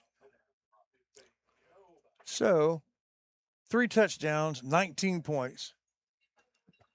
But at least something fun to watch. Now, instead of going to break, unless we need to, Counselor, what are you thinking about your plum crazy moment? Or just not even moment, just plum craziness? I think when the Bowles feed blimp tricked Rob. That was pretty cool. You thought it was the moon, but it wasn't. And then, beautifully, I'll get a shot at the chaparrals down there. It's a better shot from College. But anyway, the moon came up from that roof, the actual moon. It was really beautiful. But I don't know if that was crazy. That was more beautiful. Is there anything that struck you as just particularly bizarre or odd tonight? I know what you're thinking. It's what I thought. The glacier pace of the first half because of pre-snap penalties. 5 game minutes. Yeah. Or it was 30 minutes of real time. Yeah, and pre-snap penalties. Both sides, really. They just couldn't get the ball snapped. Here's our Shelby Savings Bank kickoff. While you're seeing that, Dennis Liker is just a plumber that can do anything you need him to do. He's taking care of us. I think he's probably taking care of all of us at one time or another. Yeah. Dennis Liker Plumbing, plum crazy moment. Yeah, absolutely. I don't trust anybody else with my plumbing. With my plumbing. I also want to say a big thank you to On the Square to Mooney's Emporium. A lot of cool back to school Spirit shirts and Spirit products that I mean, it's the first game, but it's not too late to wear your team's colors. Always a good idea. And Rough Rider Oil and Lube. This score, which is not one to be proud of, will be right there on First Street, and it's an old tradition having the score on the billboard that started with your dad and continuing there. Nathan does that. Yeah, me too.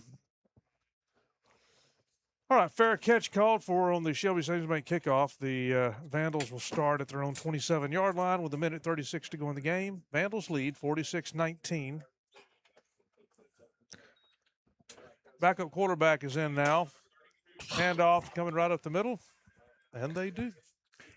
I'm going to take my headset off, and I'm going to head down. I'm going to get a statement from the coach. Tell me who the player of the game is. I mean,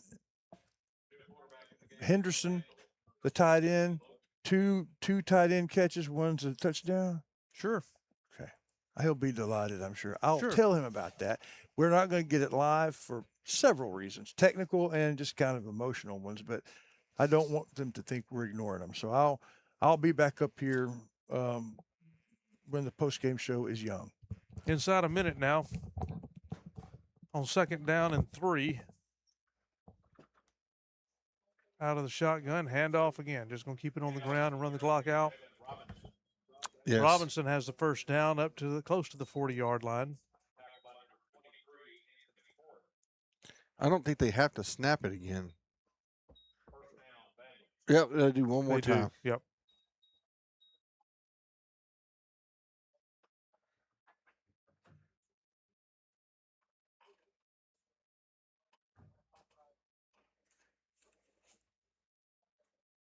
All right, here we go.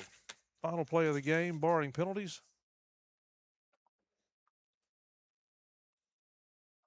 Another running play. Riders hit immediately and shut that down at the line of scrimmage.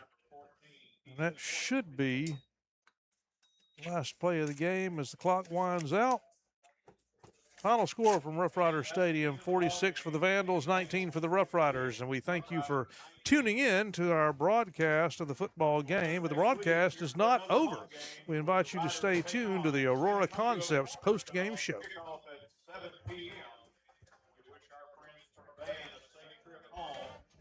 God bless. And go Riders. Y'all be careful going back.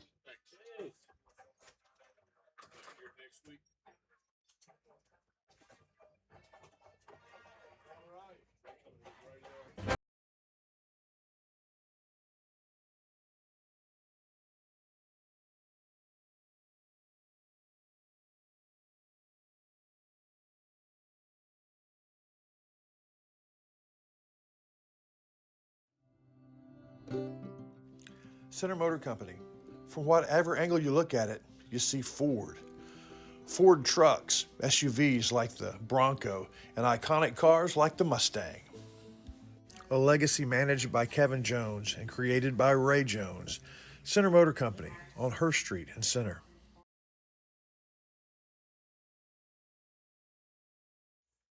Everybody, welcome back. It's the Aurora Concepts post-game show. We're going to hear, actually, I need to go ahead and do the post-game, and we hear from Aurora. That's coming up right now.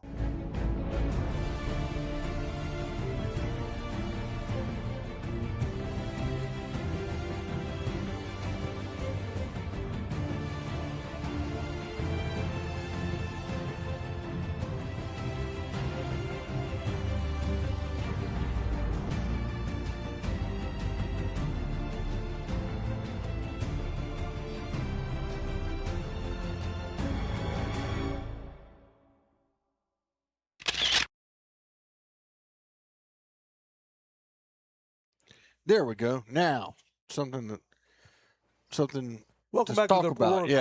Aurora Concepts post-game show. It's the counselor with something to smile about. Yeah, from my standpoint, is we played much better than the second half.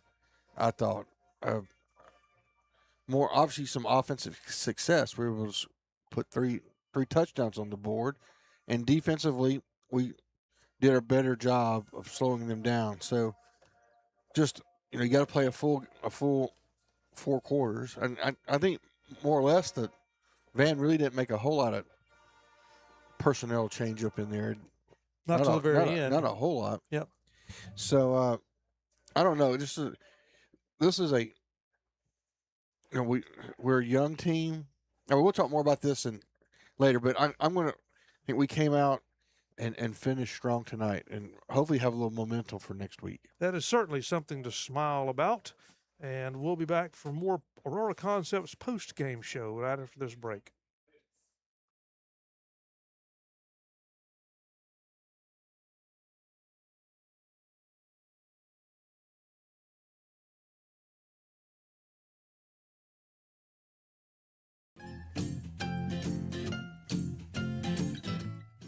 At Wyndham Family Dental, it's always about family.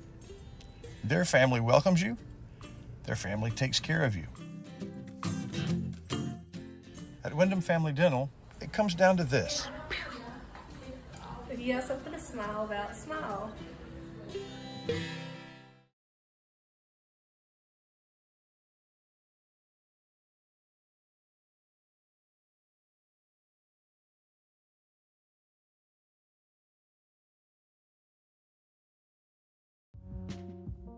You've heard us speak often about Aurora Concepts, the clinic where they want to take care of you.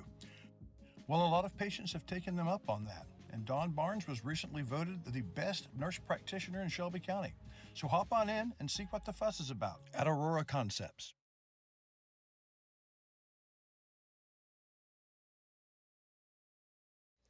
All right, everybody, welcome back. We're at the Aurora Concepts post-game show. I'm not exactly how this is going to work I because do. we are not going down to the sideline tonight. Not live. So Chris No. Wallington went down to talk to the coach and get a Yes. statement from him, and also to recognize our player of the game, who we'll talk about in just a minute. But you started to expand a few moments ago, Counselor, about this being a young team. It is. It is. We've got a bunch of guys, like we talked about, the running back room went from being a strength and excellent. We lost the top 2 guys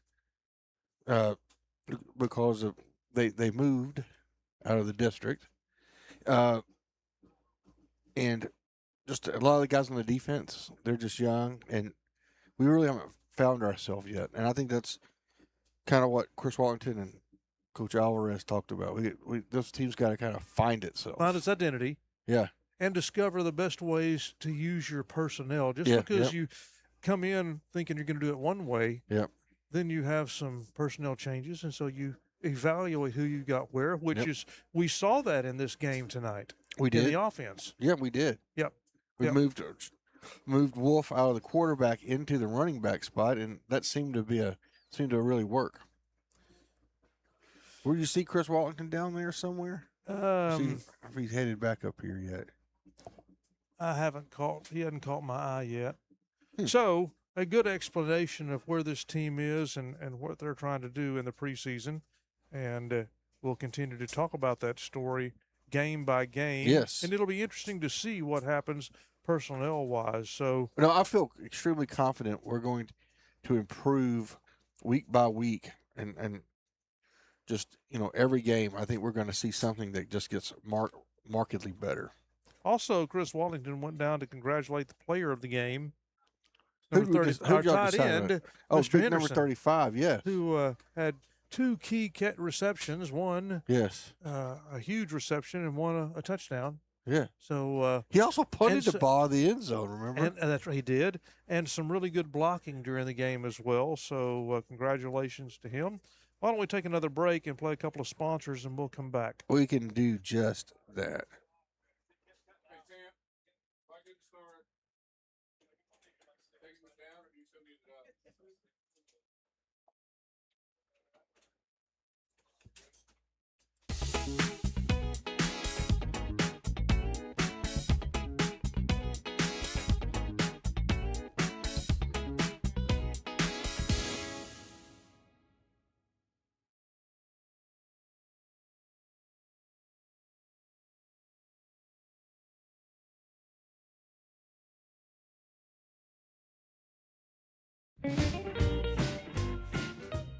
These Pineywood sponsors back our county teams.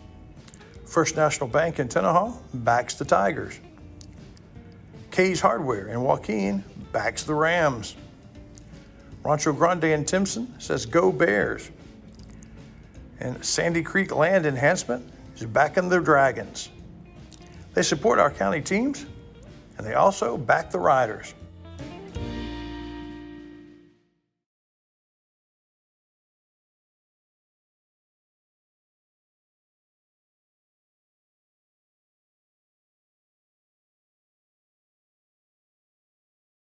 Okay. All right, buddy. Welcome back. It's the Aurora Concepts post-game show. I'd like to thank Chaps Barbecue. We've seen that ad a couple times with Becky chasing the cow and the pig. We got something to say, and we thank our year-long sponsors for Center. Those include Ace Hardware of East Texas, Center Tire, and of course Covington Lumber Company. Also to our post-game sponsors, Aurora Concepts, Center Motor, Chaps Barbecue, Diamond Bees, a restaurant. By the way, on Diamond Bees, I meant to say this earlier. Do you know what my favorite thing at Diamond Bees is? I get the crepes. You ever had the crepes? Well, my son gets them, and I've tasted them before. Yeah. Yeah. So what we do, Ella and I will go there, and we'll each get like a protein. We'll get like some bacon and eggs, or I'll get the protein stack. But then we'll order an order of crepes, and then we will split them because there's too much for one person. Yeah. I mean, but they're so delicious, and I like just the plain ones with it says butter and sugar on them. But you can get it with Nutella, you can get it with strawberries and cream. I mean, and I imagine Marty will put whatever you want him to put it on it if you ask him. Yeah, to. sure. Yep. So that's Diamond Bees, and you get a good cup of coffee there too. Our sponsors also include JBA Financial, who we heard there were all coach talk and all sports throughout the year. And the KC Boutique, which I haven't seen a commercial for them yet, but I understand they are newly added. Do you know much? I think I have to ask Wallington about that. He can give us more information. But that's it. We're waiting for him to come back up here. We'll hear from Aurora Concepts, and we'll get ready to close the show out here as the Rough Riders fall in the season opener 46-19 to the Van Vandals.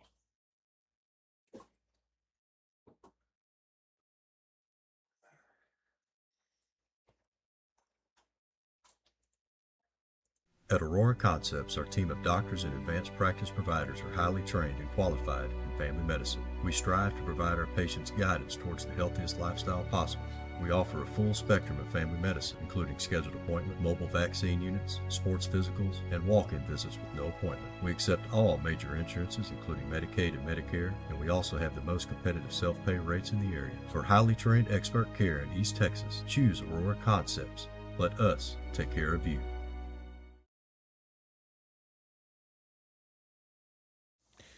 There he is.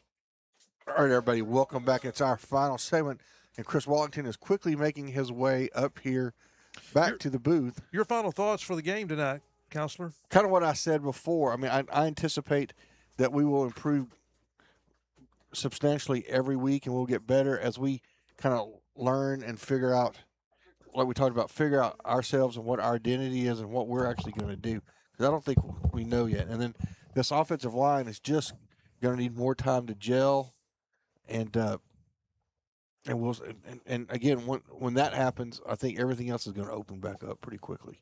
Mr. Wallington, as we wrap the show up, I talked to Coach. He was exactly what you would think, but Henderson was really pleased to be the player of the game. I mean, it's odd that we get 2 receptions from a tight end in any game, but for one of them to be, you know, a big deal first down, the second one to be a touchdown, that's pretty cool. So I told him we would interview him during the week, and he seemed pleased. Sounds good. Also talked to the head cheerleader, a senior cheerleader, and she said, these kind of games are really hard.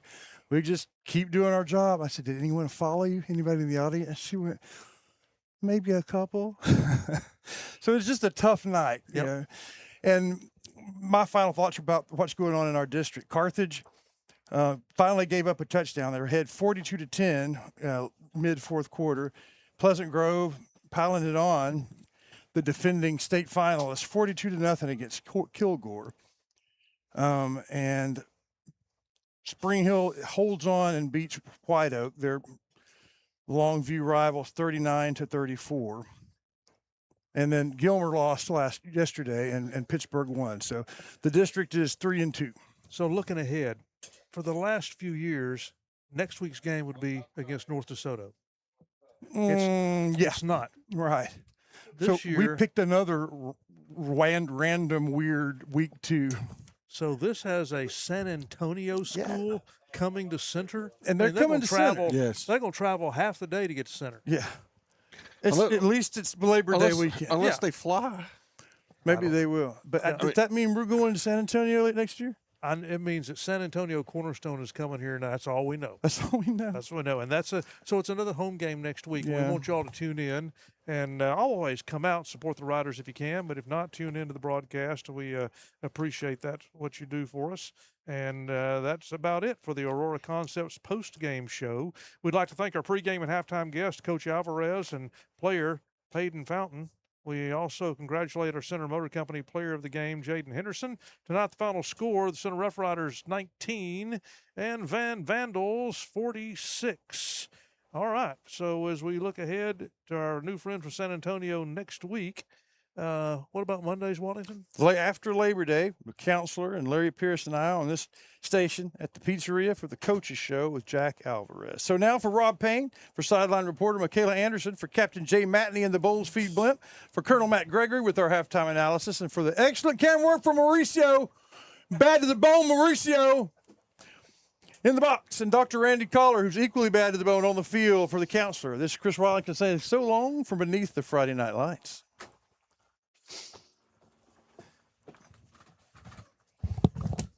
That was dramatic. There we go. That was great. Dramatic.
The proceeding has been a presentation of the Pineywood Sports Network, an affiliate of NETSN. God bless America, God bless our troops, and God bless each and every one of you.